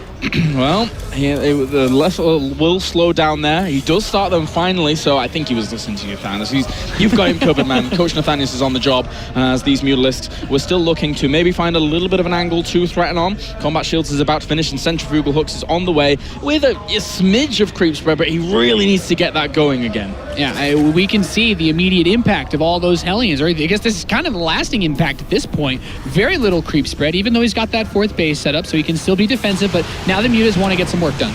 And they get themselves 2 SCVs for their troubles, denying this assimilator from being finished, or refinery, depending on what race you are, of course, as the Mutalisks will end up darting on back. Now, 1-1 is completing for Hydra. He will have a moment now before +2 completes for Polt, where they are even on upgrades. With Baneling speed also completing, this is the actual ideal moment for Hydra to take a fight against Polt, and I don't think he has to attack Polt, but if Polt attacks him, well, more power to the Zerg player. This has got to be the very best game that Polt can bring out all series long so far, because his tournament life is on the line. He is going to have to use the build. This is the build that Polt thinks can keep him in this series. This best of 7, he has to win every single game to make sure he's able to win this title, and that is a huge chunk of money, a huge chunk of points, and prestige to tout. This is but Hydra is still playing very well on the other side. He's up at his good drone count, and he's just making units from here on out. Yeah, Polt needs to make a choice at this point. He does not yet have that 4th command center under construction. If he wants to play the long game out, that's fine. He needs to start it soon. If he's going to make this big push, he's putting a lot of chips in the pot since that 4th base is saturated for Hydra. Hydra doesn't need to expand his economy to defend his chances at getting this first title. All he has to do is hold this big push and go for a counter. But oh boy, is it a big push. There's 9 Widow Mines in this. He tries to catch a little bit of the army at the very front. Some of those Widow Mines already shoot off. That's a lot of Banelings still rolling forwards. The splits here from Polt, though, very, very good to start this engagement off. That being said, there was a lot of Banelings and more even coming along, going to crush their way through the majority of this bio. And Hydra takes a supply lead, but those Widow Mines could cause a bit of damage. He takes a lot of damage there. He has to fall back. The reinforcements from Polt coming on strong. Yeah, I mean, a couple of these Widow Mines are going to burrow thanks to that drilling class upgrade. They fly all the Mutas! Oh, he loses so many of the Mutalisks. Hydra went so far, so deep into trying to push Polt all the way back, and that was a costly investment for him there. I mean, he was going for a similar play to what happened on Overgrowth when he made that big counter push Kalaris, but the +2 had finished up for Polt, so he actually has a better army at the moment, and now Hydra has to get back on the defensive. Resources lost very much so in favor of Polt here, but he hasn't minded as much. He's trying to evacuate out of this position. He maybe have been overstepping himself. Widowmine gets a few more Zerglings. I saw you cringe there. there, Nathaniel. I can feel it in my bones as well, as all of these little detonations that go off are keeping Polt in this game. He's only on the 3 base at the moment. He has that 4th command center almost finished up and good to go almost. And then from that point on, he can keep that 4 base saturation alive. Yeah, Hydra is very aware that there's no 4th base for Polt. He knows this is a game of defend, defend, defend, and he can win this. A few banelings get separated off, trying to maybe find even where some of those Widow Mines are as he moves us on forwards. But at the same time, here comes a flood of Lings again. Doesn't have that many banelings with this first force. They actually crash into the Thor there. Not the most economy-focused trades from Hydra, as Polt is going to pull back off creep. Oh, that medevac's so low. Oh, you saw that coming, man. You saw that coming, but at the same time, these Mutalisks can't really compete with these. Why is he sticking around? He's going to actually lose a few of them. Polt, with a good pickup, actually now taking the supply advantage. Yeah, one big thing to note, the extractors on the 4th are only just now being taken, so Hydra does not have the income to build Mutalisks and Banelings. He needs another couple minutes of time, but Polt, we've seen now that he finally got that 4th command center. He's going to clear out that Overlord and secure this economy without the creep spread, without the gas. How is Hydra supposed to actually stop this? I don't think it's going to be that easy for him. More kills, more pickups. Polt now takes almost a 20 supply lead, and that will fare him pretty well. That being said, though, Hydra does have quite the economy behind it, with that 5th base potentially going down on the right-hand side. 60 extra Zerglings are in production. Here comes the infestation pit, but 3-3's on the way, Nathanius. Yeah, the Terran player generally has the +3 upgrades much earlier. The Zerg player is supposed to rely on a superior income to get cost-effective trades. He's just going to dive on Polt now. That's a lot of Banelings once again rolling forwards, ignoring the Thor, trying to get to the squishy units, which are the Marines at the back, which he does, taking a 10 supply advantage, and then the Zerglings and the Hydras were looking to chase on, but he is a little bit apprehensive. I think he may have spotted this drop towards the back. Yeah, he realized after the last fight what happened when he pushed too far off creep. He just needs to press whatever advantage he can get, and in my opinion, at this point, that's taking the 5th base and trying to get all that gas, build up that muted count so he can do something against Polt. Good cleanup by Hydra to find this medevac, not take too many losses to it, will push that back. Polt now is on the ropes a little bit. He has to sit back. He is slightly reeling. Of course, those 3-3 are on the way. That will give him a lot of firepower and momentum behind it, but he needs the numbers. It's 102 army supply against 99, and Polt is just going to sit back and resupply for now. Yeah, there's been a lot of crazy trades between the two of these players. Hydra trying to utilize his map, swing a few Lings by, but he knows he's in a position he can win this game from. He just needs a few more big fights. He won't have to play another map. If he can just get a couple more good engagements, he can take that championship. He's so close, Kalaris. Lings separate themselves forwards to soak up some of those Widow Mines. That's a big bio force behind all of this, but here come the Lings and Banelings. Mutalisks on the right-hand side, don't want to engage just yet. Pick up the Thors, make sure they don't get surrounded by the Lings at the front. He wants to retreat out of here. He's off creep, but that's a lot of Banelings, Nathanius. As crazy as this looks, Hydra still has the option to back away. His hive is completing. He can get the +3 upgrades. He can get adrenal glands. He could even move into Ultralisks if he wanted. I like that he's playing with just the Ling Baneling unit, but he's going to go for it. He's got 50 Banelings during all of this, pushing up forwards. How well is Polt going to be able to hold on against it? The Lings wrap around on the left-hand side. Banelings trying to crash in here on the right as they push forwards towards these squishy Marines. This could be Hydra's opportunity to really bring the fight here to Polt. Now he's moved in closer and closer to that 4th base. Kalaris, he's got a 40 supply lead, 72 Lings on the production tab. He's getting more mutas too. All he needs to do now is morph in Banelings for the coup de grace, as we say here in France, as this could be very, very difficult for Polt to hold on to as this continues on. He needs to get himself that 4th base really well established. Of course, it is mining at this point, but when you're facing off against this many Banelings, this amount of army that we're going to see from Hydra, how can he continue to hold on?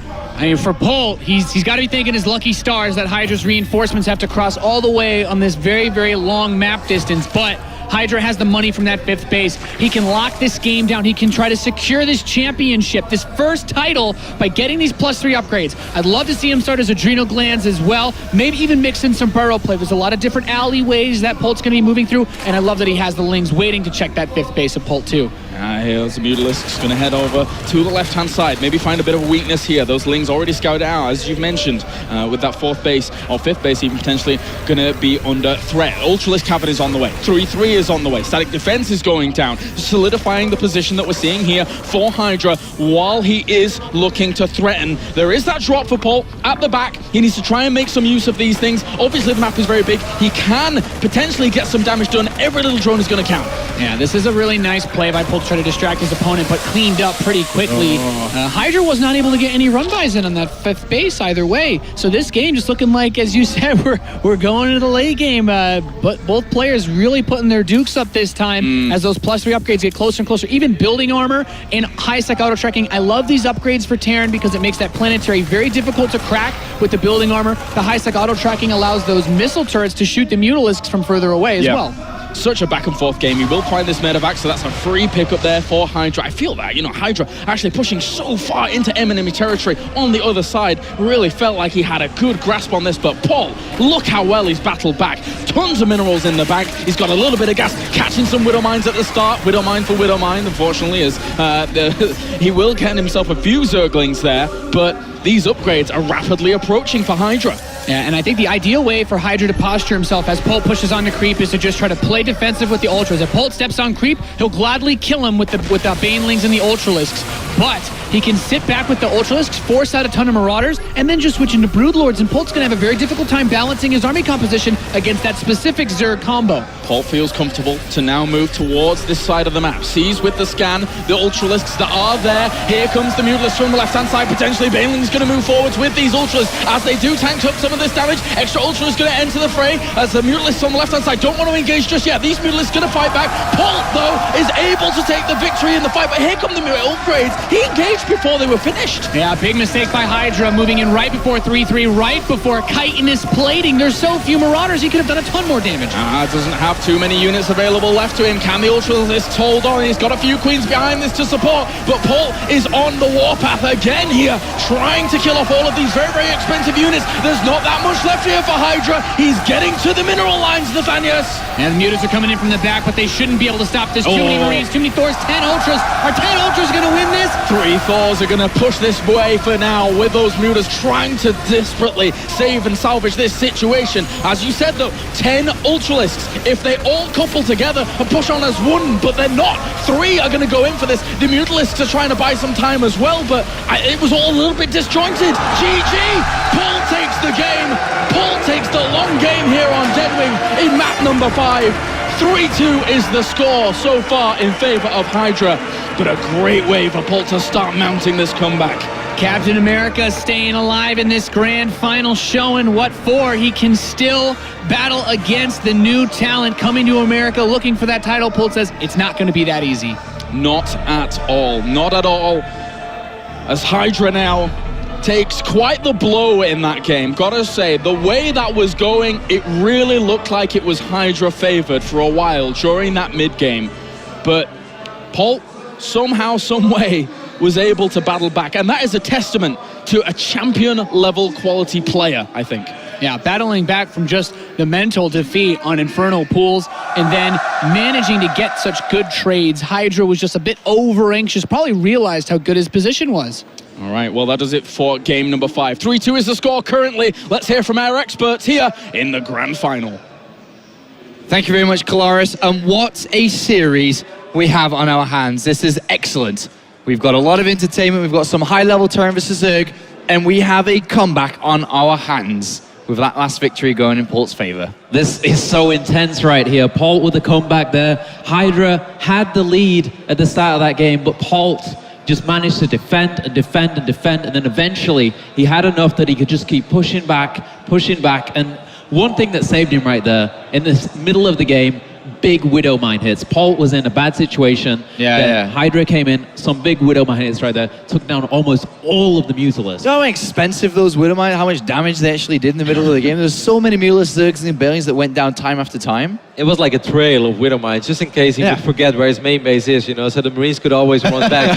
It was just like a bunch of mines. It was really cool to see. Like, this was such an old school, 2013, 2014-ish Polt TvZ, you know, where you think he's about to die, and it's not like he's like, he's still hanging in there. And then you look at his supply, 198. He's like, he's actually winning this game. This is awesome. A really, really good game. I think one thing that really stands out, though, is sometimes I feel that Hydra's a little bit over-eager here. He's taken a lot of fights. Some of them, I would say even 50% of them were off creep there, and he wasn't winning all of them, even though he was going into them. Some of them he looked good, some of them he shouldn't have taken. Yeah, maybe he should be a little bit more patient with that. The thing is, he still really impressed me with the way he's won some of these fights. Fenner was saying during the game, how is he winning this? Like, there was a few fights where Polt was quite far ahead in supply, and then all of a sudden, Hydra just swooped in, blew up everything that Polt had with Banelings, and then all of a sudden, he was quite a bit ahead in supply himself. I didn't really get what was happening here. I guess the pre-splits against the Widowmines must have been perfect every single time. There was one situation where Polt was on the defensive. He just got 3-3. Hydra had 2-2. Polt was pre-split. And even though it was entirely off creep, Hydra somehow managed to take an evenly efficient engagement. I was like, just blew my mind. How do you do that? You must have the perfect Baneling control against the Widowmines. Like, even though some of his fights may look like he's a little over-eager, that's also a little bit of his strength, though, because it happened in previous games where he does the exact same thing, and then other Terran players, they might survive if they don't play against Hydra, but Hydra always has like those 5-6 extra Banelings that make it spiral out of control. So that is also his strength, because he does just simply have more units than most other people do in this phase in the game. All right, it's Vanny Research Station, and the only thing that's on my mind is 2 racks. Are we going to see it? It's a perfect map to do it on. It's a 2-player map. There's different variations of types of aggression. It can be the 2 racks. It can be 8 Reaper, I think, has been very popular here over the last couple of months. I'm sorry, Apollo, but I'm not feeling it anymore. No, what do you mean you're not feeling it anymore? Paul just showed he can win a long game against Ultras. Why would he 2 racks at this point? Because then he can take it to Secret Spring. Maybe he will 2 racks on Secret Spring, Sean. Imagine if he won the championship on Secret Spring with the 2 racks. Game 7, it's been done before. All great Terrans. All right, we'll see if this is actually going to happen or not. I personally have to see the 2 racks, but I don't know if it's going to happen. Let's go to game number 6. Casters, take it away. Our 2-time WCS champion here keeps his hopes alive in map number 5 there on Deadwing, as for now, it's still all against him. Hydra still only needs 1 map to win a debut tournament here in the World Championship Series. For him, Vanny Research Station will be our map. I know Apollo is feeling a 2 racks. I'm pretty sure you're probably not feeling a 2 racks, Nathanias. No. Polt's not a cheeser, you know. It's a weakness of many great Terran players that don't cheese too often. I myself struggle. I just don't have it in me to throw those barracks out across the map all the time, Claris. Oh, well, let's get into things. Game number 6. There's the potential that we go all the way here in the World Championship Series Grand Final. And not only did we give a shout out to Blizzard, but also just a shout out to everybody watching on the streams right now. Wherever you are in the world, it's a pleasure to be casting this Grand Finals for you here as we get into map number 6. Down to the south, it is our blue Zerg, 1 map away from attaining that trophy on stage. Representing Team Roots, it is Hydra. Looking fierce there, but was bested by this man. Up to the north, it's our red Terran representing CM Storm. Captain America, it is Polt.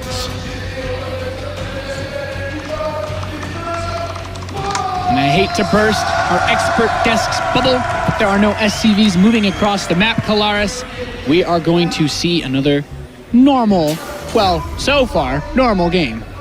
And does Polt gain traction from last map? Does he now say, oh, I can do pretty well in a long game here. I think I'm going to do that again. Vanny Research Station is not too bad for it. Yeah, Polt's made a pretty big statement with that last map win, because we saw the only maps that he was able to take off of Hydra prior to this being off of the aggressive build. Yes. Being able to either use maps that favored him or a lot of the Hellbat strategies. But he just showed up and he said, okay, you know what, actually, Hydra, I don't need to do some sort of cheesy, aggressive build that I'm relying on you not scouting in order to beat you. He's like, I can take it to the long game, and I can take it long, and that in and of itself on cross-spawn Deadwing says a lot about Polt as someone who can recover, someone who's never down and out, and would be silly to count him out at this point. Hydra really needs to be on edge, because now he knows, like, well, I guess I can't just out-mechanic this guy. It doesn't work that easily. Spawning pool is going to be added on here for Hydra after that hatchery was already down. And now he will go for the gas as well. He knows that this map is very, very high likelihood that a Reaper could have come out, but it being command center first on the other side here for Polt, he will circumvent that for now.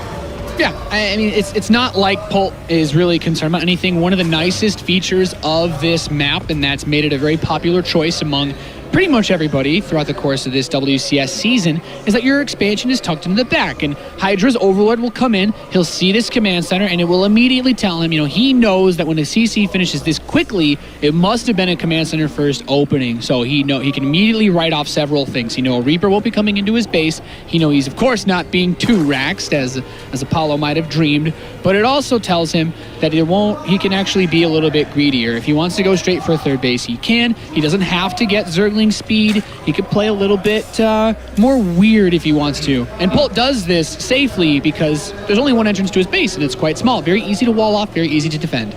So with Hydra having lost the big macro game there, does that put him on tilt a little bit? I know he is only one map away, but do nerves come into effect here for Hydra? What is going on in Hydra's mind right now? I don't know if I could quite call it nerves, but I think Hydra's received a bit of a reality check. He got very eager to take that game, and we've seen it time and time again where Hydra gets into these advantageous positions, he pushes forward, and when he wins, it looks great. It's like, wow, he seized an opportunity, but in that last game, trying to seize the opportunity before +3 upgrades might have been a little bit of a mistake. Polt, though, he's doing something very similar to the build he did on Expedition Lost. A very quick second barracks tucked behind that mineral line. Ooh, and he could even continue this on if he wants to. There's that third barracks as well. We're seeing the creation of our previous first game come along again, but the Overlords have the potential to spot this a little bit earlier, I feel. Yeah, so much easier, Klaus. I'm very glad you mentioned that. This airspace that he can go behind, he can check to see the gas timing. His Ling's going to poke the front. He's like, okay, well, this doesn't look too crazy. I believe he can see that the second gas was being taken. Okay, just barely out of vision range, so that is important to know. If he sees 2 gas early on, he's going to think it's Banshee. In this case, it's not gas for anything tech-wise. It's just gas to squeeze out the Marauders and get the combat shield. Yeah.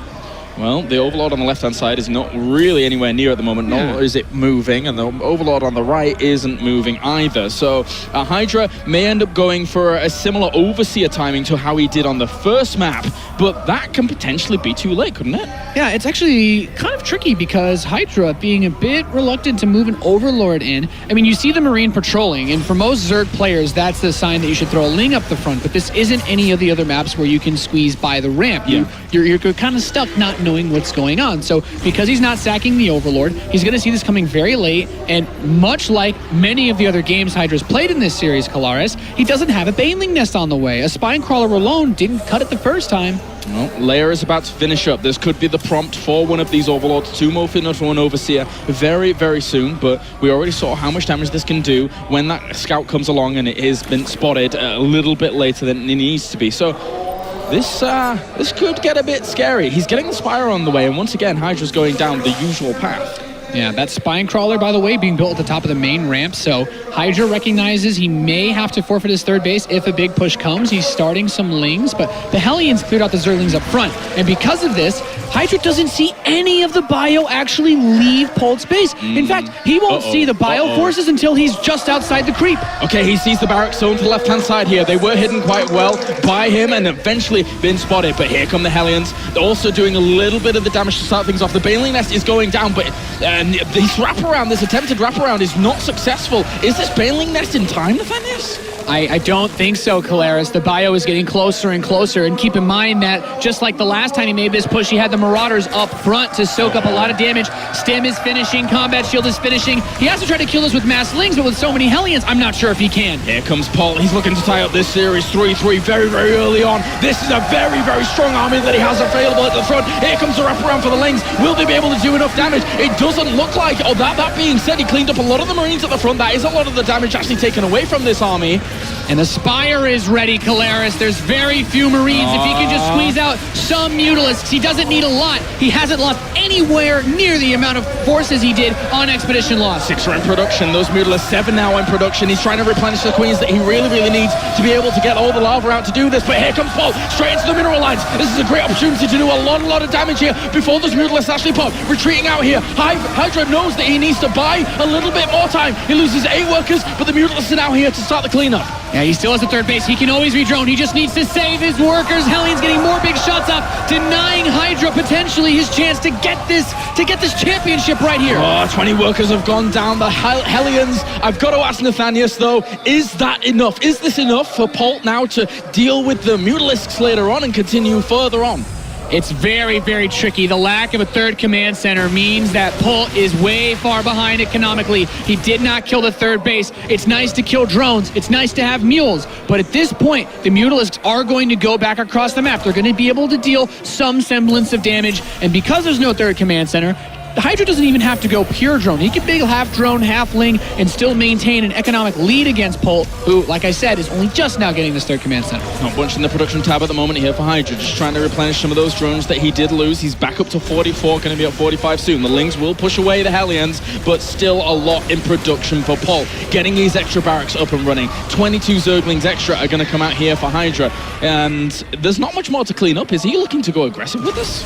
I think the idea behind what Hydra's doing is normally it's very safe to keep the mutas back. You want to prevent those Hellion more damage. Now he has pure map control. There are no more Hellions on the map. He's going into Marine production. These Widow Mines could actually get some very juicy shots if Hydra's not careful, but he's just looking to deal a bit of damage. He could set himself up for a follow-up attack though, Kalaris. He does not have any evolution chambers to get upgrades with. Yeah, that is true. +1 weapons is just about to finish here for the Terran, and that will help out quite a lot.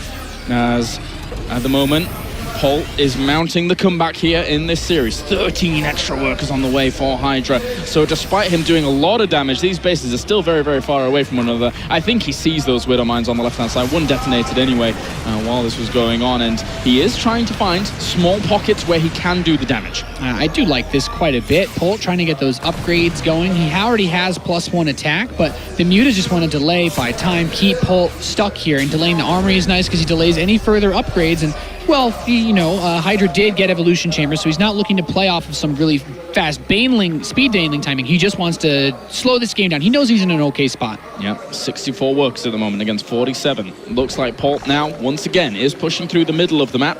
The Mutalisks may have to try and draw this back somehow, maybe by doing some harassment or by picking off some of the reinforcements that come along. Regardless of what it's going to be, how many banelings does he have? 0 at the moment, only 23 Zerglings available. He does have baneling speed though, so as long as he can finish them in time, Polt, who's now making this push, he's going to have to step on a creep if he wants to do something here. He needs to check that 4th base. If Polt doesn't do anything about the 4th base, I'm actually quite worried for him. These banelings not getting too much done, but that 4th, Kalaris, it's very, very important that Hydra protects this. Yes, it is. If he can keep his economy alive, in check, and at the same time, a little bit of a counter-attack here for Hydra to start putting back pressure here on Polt, but the majority of his army is across the map. He is going to try and push forward here with banelings. He's not going, so he actually loses a few of those units at the front, picks up and gets away, but the 4th base is intact. Yeah, that 4th base is so key. Being able to have that and getting some drones on there as the Terran takes the 3rd is always nice. Pushing him back again, gets himself a medevac out, looks like, as for now, this will be difficult to pursue forwards. There's a lot of Marines there. The Widow Mine field will make sure he can't continue to pursue. So 2 very important things. We have 12 drones on the way. These are going to use that 4th base to catapult Hydra ahead in economy. But there's not really any creep spread in front of this base. So Polt, he needs to be distracted by something like speedling run bys, which we're about to see, or he could lose this 4th. He needs to keep it alive. Widow Mine set up again, and in a very, very aggressive location here now, looking to just step back, and a lot of banelings actually roll into Marauders there. Hydra is getting a little bit slower as this game goes on, as this series continues on, does not want those banelings crashing into Marauders at the front. Oh, bacon banelings, and he's going to get a few SCVs for this, at least 6 or so, and then pushing in as well, trying to distract him with those banelings at the back. He cleans up the majority of the bio. The mine shot actually just cleared up a few of his Marines too. That's awkward. Hydra takes a pretty nice supply lead. He's got banelings on the way, 8 of them at the moment, and with the number of lings coming in, he still has a really good chance at making this. As long as you keep that 4th base alive, Polt is just bashing his head into a wall at this point. More banelings are morphing in here for Hydra. This defense so far is looking okay for him. The Widow Mines do present still an issue, a conundrum that he's going to have to solve as this continues on. He can't really spread creep too much further forward. Good snipe out there on one baneling, and he lost a lot of banelings there for only 1 Widow Mine. That was actually a really, really nice mine shot by Polt to be able to grab those. 2-2 is starting up now for Hydra, but Polt has that +2 attack, and he's just going to go on top of this. Here comes the Zerg wave again. There's still a lot of Widow Mines here. They get a lot of Banelings, but at the same time, the Bios have forced all the way back to the reinforcements. He has 5 Banelings here or something like that. It's not enough to continue to push him all the way. Yeah, Hydra's needed a little bit more oomph behind that, and his Mutalisks could have grabbed a lot of those Medivacs. The Medivacs are what make these pushes so difficult to deal with, because even though Polt has less units than he had in his original push, those fewer units are being healed at a faster rate because he just has more Medivacs to distribute those energy, the healing amongst. Pulse decided to go all the way back home. Start phase 2 of this, going for drops on the right-hand side. Actually, there's not much vision for Hydra down that right-hand side, so that could potentially catch him way off guard. But Hydra moving towards the middle of the map here, and if he spreads these units out, he's anticipating it. He's anticipating the move here from Polt. It's actually a pretty smart read. You think the Terran player isn't looking to push me anymore, but just barely misses. Actually runs into some other Marines. Well, that was kind of weird. It could have been a great move. Sadly, it unfortunately does fail there for Hydra. Regardless, he's going to go into this mineral line, not really get a whole lot done. Good reactions by Polt will keep that missile turret alive. Units positioning themselves, so even if the Mutalist didn't catch it, he would still cover it as well. Double layers of protection here for Hydra. Yeah, I really like all the units he left behind. He's just waiting with these Mutas. He can jump in at any other point in time. As soon as Polt's distracted, he can just try to focus down that missile turret, and that's when things get really awkward. But looks like the Mutalisks will come back home because he really wants to just slow this down. He's maxed out. He needs to build his advantage and try to move towards Hive. That army is looking quite fearsome, especially if he's able to morph in even more Banelings. The Lings will get cleaned up, but Mutalisks, as well as just all the reinforcements, will come back and clean this away. And 101 Zerglings on the field at the moment here for Hydra. This army is so fearsome, and if he was going before the upgrades, that could be deadly. Yeah, there's a really nice opportunity to move in with these +2. Generally speaking, the Terran is strongest before Zerg gets Hive after 3-3 has completed. You have that whole upgrade advantage, but Polt will only have the +3 attack advantage, and that's assuming that this push hits after that upgrade completes. Hydra could force a fight very soon, almost as soon as Polt steps on the creep. And he is going to start cleaning up a little bit of this. Can't walk on too far forward. That one Widow Mine, quite adventurous itself. Decides to go quite far. Those Banelings didn't do a whole lot. Didn't even get that one Widow Mine in the middle. But here comes Hydra with just a few Banelings. As Polt is already well pre-spread here. He's playing very patiently here, Colares. Yes. He's got a lot of forces. He knows he doesn't have to take this fight, but he's just trying to get some small trades. Once again in with the Banelings. Into the middle, disperses out from there. Gets himself a few more bio units, 46 more Zerglings on the way, 10 more Banelings. That doesn't even comprise of the entirety of his gas bank here. Yeah, Polt steps forward a little bit more. Oh, and he's going to go all the way in with this one. A lot of Banelings crashing on through. They actually, some of them hit the Thors on the left-hand side, but he keels off a lot of the bio. Doesn't quite get all the way onto the back here, though. 10 more Banelings do yet live. Rolling on forwards, pushing back this bio force. The Thor is going to fall as well, and Hydra has been able to clean up everything, but the reinforcements from Polt continue to hold this position. Yeah, he's really trying to continue to lock this down. At the same time, he was able to get some Lings back at that 4th, but Polt, he's not giving up. Not just yet. Oh, he's stepping into the fray here at the 4th base. If he can do some big damage, that would be great for him. That's a lot of Marines. The Zerglings alone, without any Banelings, have had to move on forwards to try and delay this out. It's not exactly the best situation here for Hydra, but here come the Banelings. They could be the difference makers. He's going to have to pick up and get out of there. Yeah. Oh, good pickup. This fight, I mean, losing all those Mutalisks really makes it hard to chase down those Medivacs, Colares. More Banelings end up dying up to this force. Polt is really making a meal out of this one. There's not that many Banelings left at all here. None at all, as Hydra tries to morph in some, but he's going to lose this 4th base, Nathanius. He took the gold base at the bottom right, but I don't know if he can recover from this. There's so much Terran. He's losing every single unit as well. All the Banelings are forced to not morph in, and all the drones have to go behind the mineral line to keep themselves alive. Polt is putting on pressure after pressure at this 4th base, trying to bring it down. Lings flood in again. He can't have any time to morph in all the Banelings, and this is still a good trade for Polt despite being pushed away. Polt with the 4th base economy in this endless rally has a substantial lead in this game. With no Mutalisk to threaten his medevacs, he can just split and kite all day, Kalaris. Power, total dominance over this location, still not allowing him to morph any Banelings. The Lings have to go to war without their little Baneling counterparts that are morphing in this mineral line. Gets right on top of them though, and if he can bring all those down before they actually morph in, that would be great. But some get morph in, he has to pick up once again, get out of there. That Thor doing a little bit of damage to the Mutalisk. He's actually down so many Mutalisks. He's only at 6 right now, so he doesn't even have the air presence to be able to shut down the medevacs when they run away.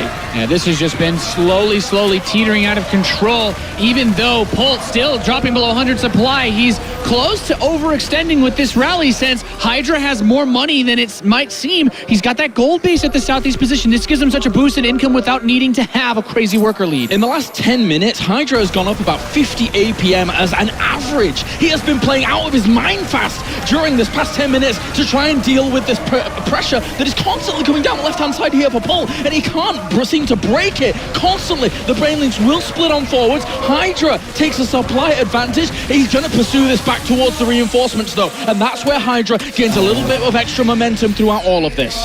This has just been such a crazy string of engagements, but you know, Kalaris, the thing is, with all the Mutalisks that have been knocked down, there's not a good way to counter against Polt. With the Planetary Fortress locking in that 4th, you can always retreat to this position. The splash damage that the Planetary Fortress offers is incredibly strong versus this. Unless he tries to make one big wave of Banelings to knock it straight down, Polt can still recover from this position. The goal base on the right-hand side has been the saving grace of Hydra here so far, whilst all that pressure was down on the left-hand side. Polt does not really yet know about that, I don't think, as everything has been focused here on the left. No, he doesn't know about it, so very difficult, but this drop on the right-hand side is going to be able to pick up the information and maybe even pick up some drone kills.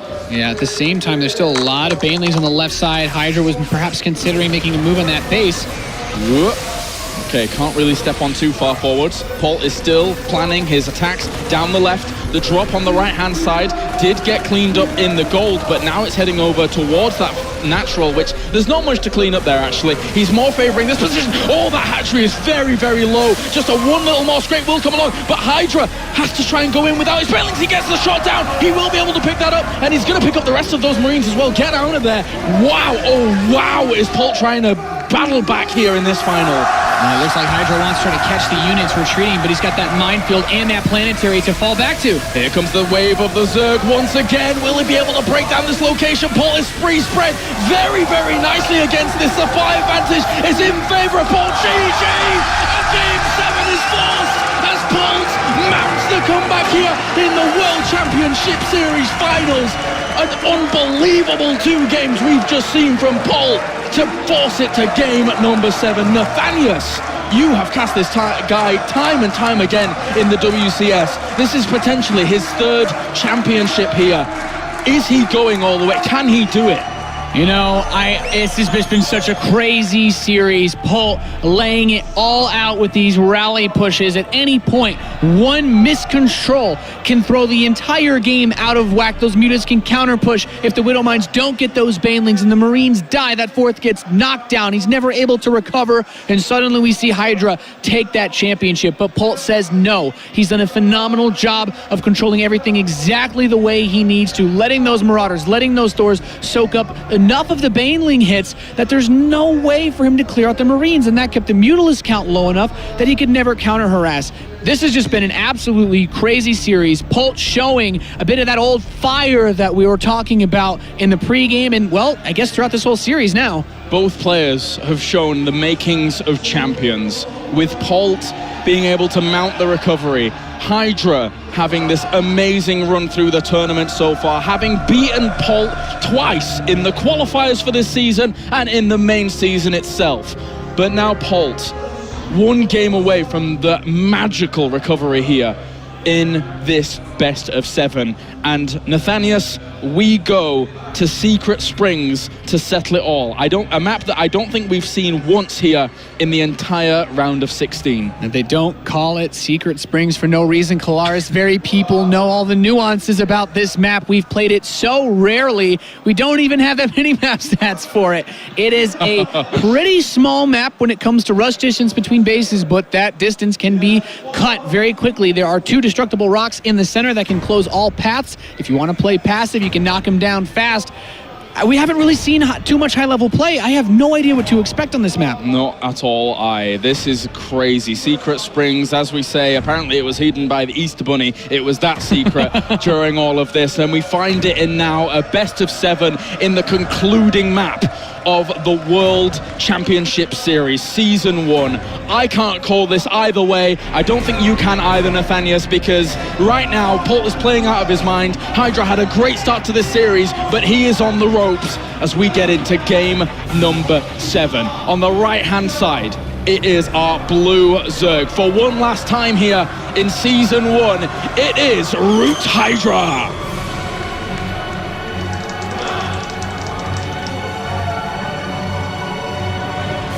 And to the left of Secret Springs, mounting what is, at the moment, an amazing comeback, representing CM Storm, 1 game away from claiming his 3rd WCS title. It is CM Storm's Polt.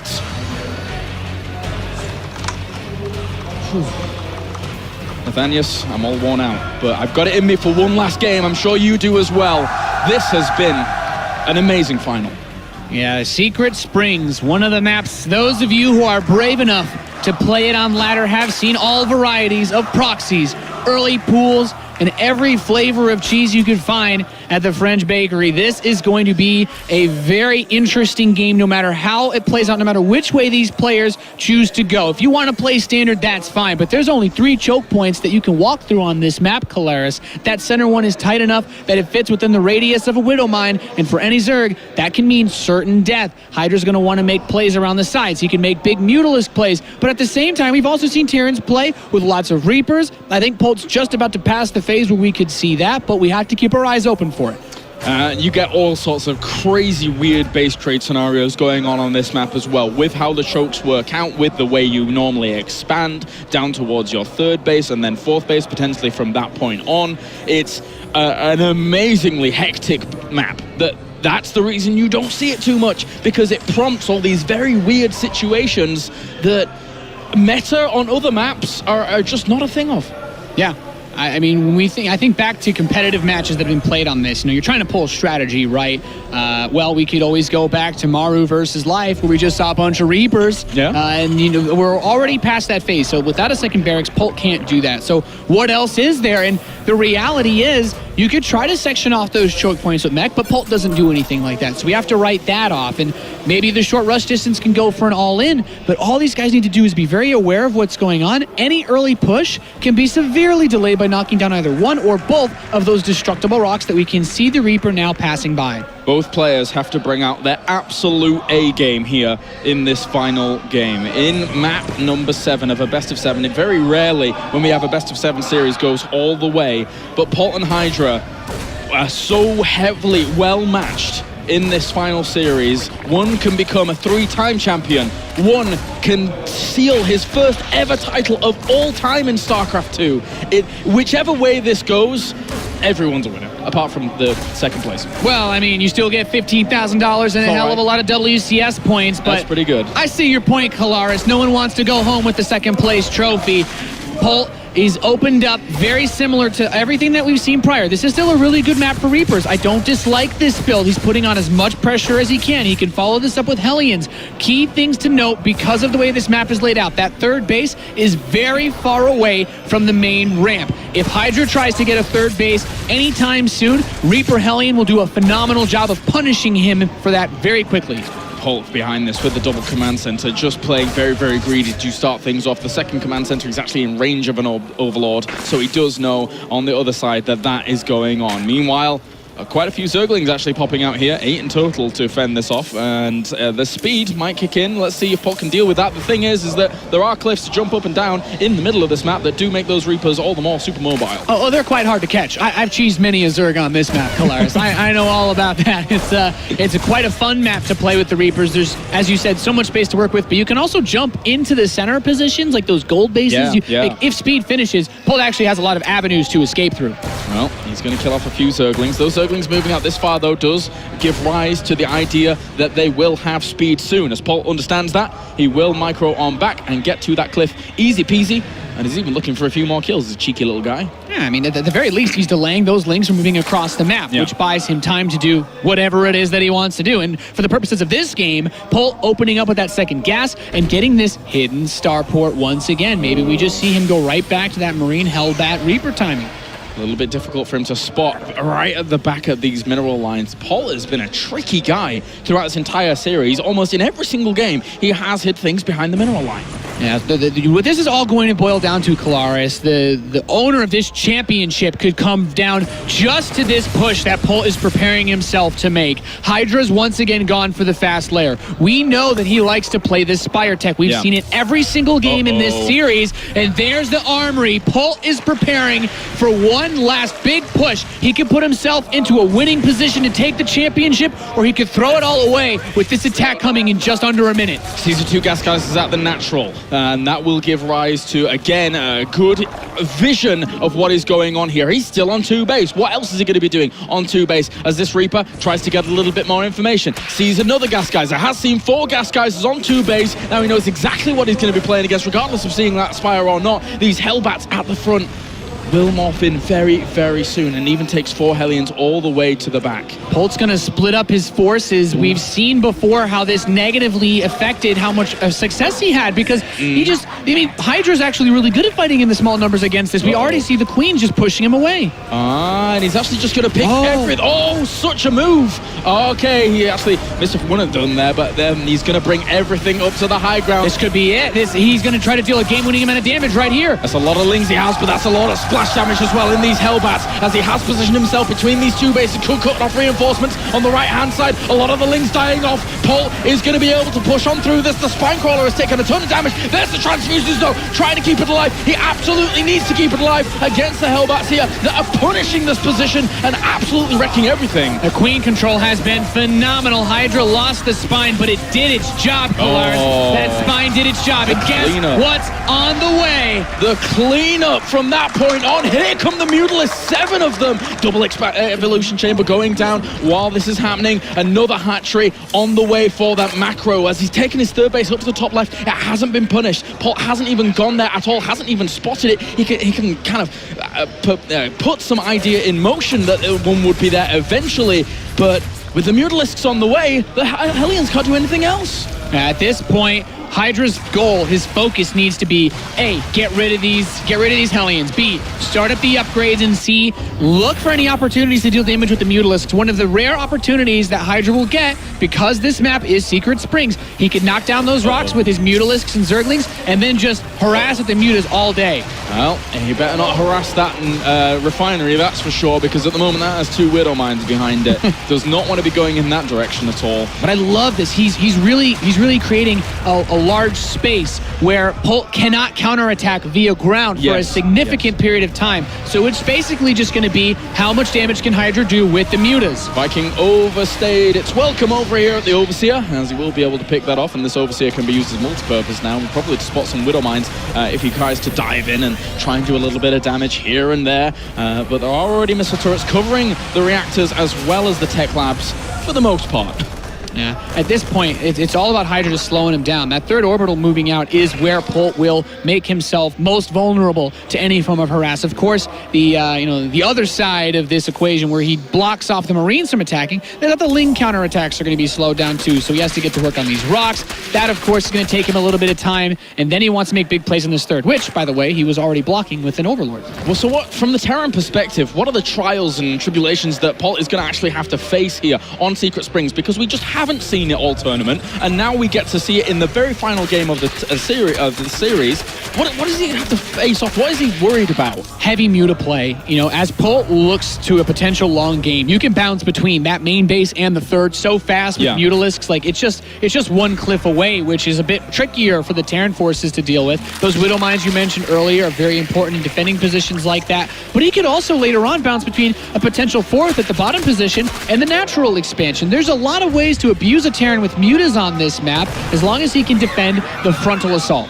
I was going to ask what is the Zerg scared of, but at the moment, you know, Hydra seems pretty well set up. He's got some good creeps for going in the middle of the map. He's getting his 4th base down to the right-hand side, and there's not too many units for Polt to threaten with right now. Yeah, I really like that he takes this 4th base, and the reason behind that is because the 3rd is towards the north, if Polt wants to push to the right side, not only does he have to break those rocks, but he's exposing his 3rd to counterattack since the rally will not pass by it, whereas he'd love to just push up to this base and attacking the 3rd where there's already creep situated. This is the ideal defensive position for Hydra. Banelings are to the south here in the Shroud, and Polt doesn't know about them just yet, but he does now, as the Widowmines are going to try and set themselves up. The split there to keep some of those alive, but Polt has still a lot of forces here. Hydra has to be very careful. His Mutalisks are way out of position to help this.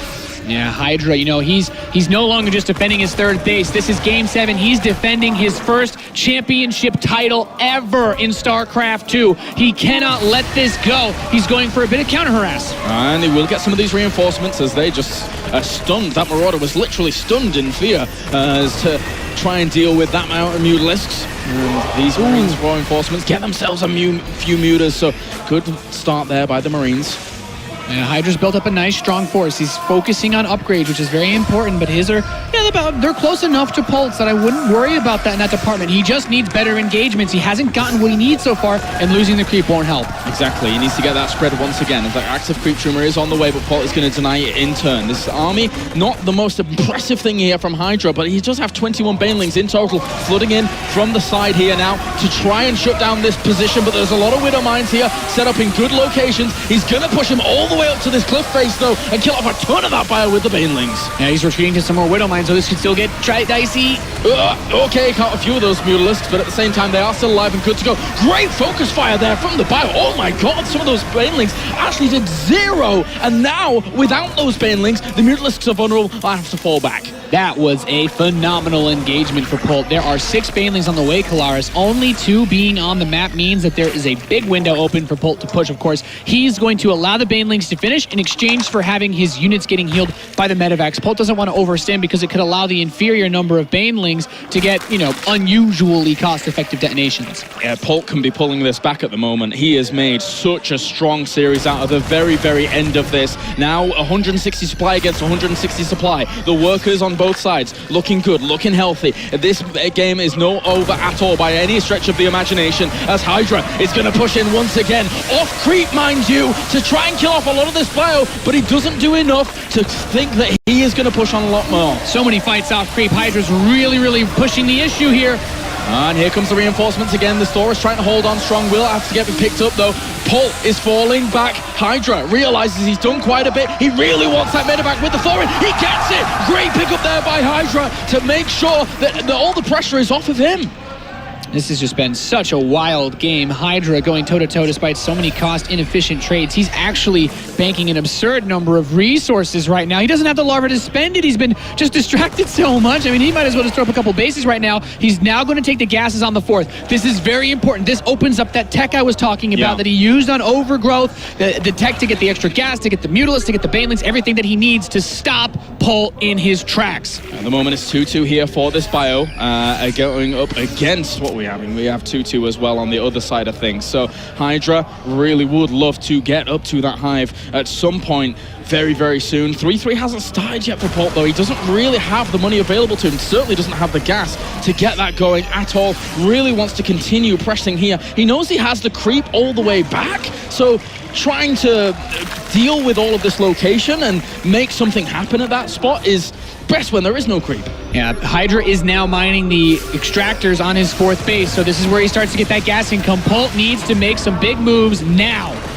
And 3+3 weapons has started, even concussive shells. It comes into this game quite late with a lot of lings on the way. How many Banelings does he have? He has 29 Banelings. There's not too many Widowmines at the front of this, as the Banelings will roll forwards once again, hit into some of those torso at the front, and that is another win here for Polt. Quite a big one, actually. Such a large wave of red pushing across the map. Most of the Banelings are gone. This means Polt could crack Hydra open right here. Those Banelings are taking a long time to actually morph in. A lot of those Banelings, though, that actually came through. Did get a good connection. Those Mutalisks are pretty weak now. 11 of them in total. Here come more Banelings. The Widowmines actually borrow. Can they do a lot of the damage to them? The Banelings have been able to clear up a good chunk of that Bioforce, but Polt still has the supply advantage with the Marines coming across the map. I mean, Hydra still has his 4th base, but Polt is not going to give him time to build more Banelings. Hydra squeezing out every single unit he can. He doesn't have Larva. He's got money in the bank. He can't spend all of it. He lost his queens. He has no more Those Banelings are so important. Those need to morph in the wraparound here from the Zerglings. Mutalisks have to engage as well. Here come the Banelings, though, to shut down as much of this as possible. There are still Marines left over behind this. Picks them up, get them out of the way. The Marines and Marauders coming as reinforcement. The Thor ends up falling at the front. Hydra is trying to hold on desperately here to keep this going, but Polt has taken a 30 supply lead and is on top of this 4th base, Nathanias. Polt is slowly pushing his way towards a 3rd WCS championship. Kalaris, I don't know if Hydra can stop him at this point. I can't believe it. The Queen ends up falling. These Banelings are the last ones he has available to him. He has one more Baneling, but this base is so important for Hydra. GG! Ladies and gentlemen, an unbelievable performance by Polt and the recovery here in this best of 7, and he is your 3-time WCS World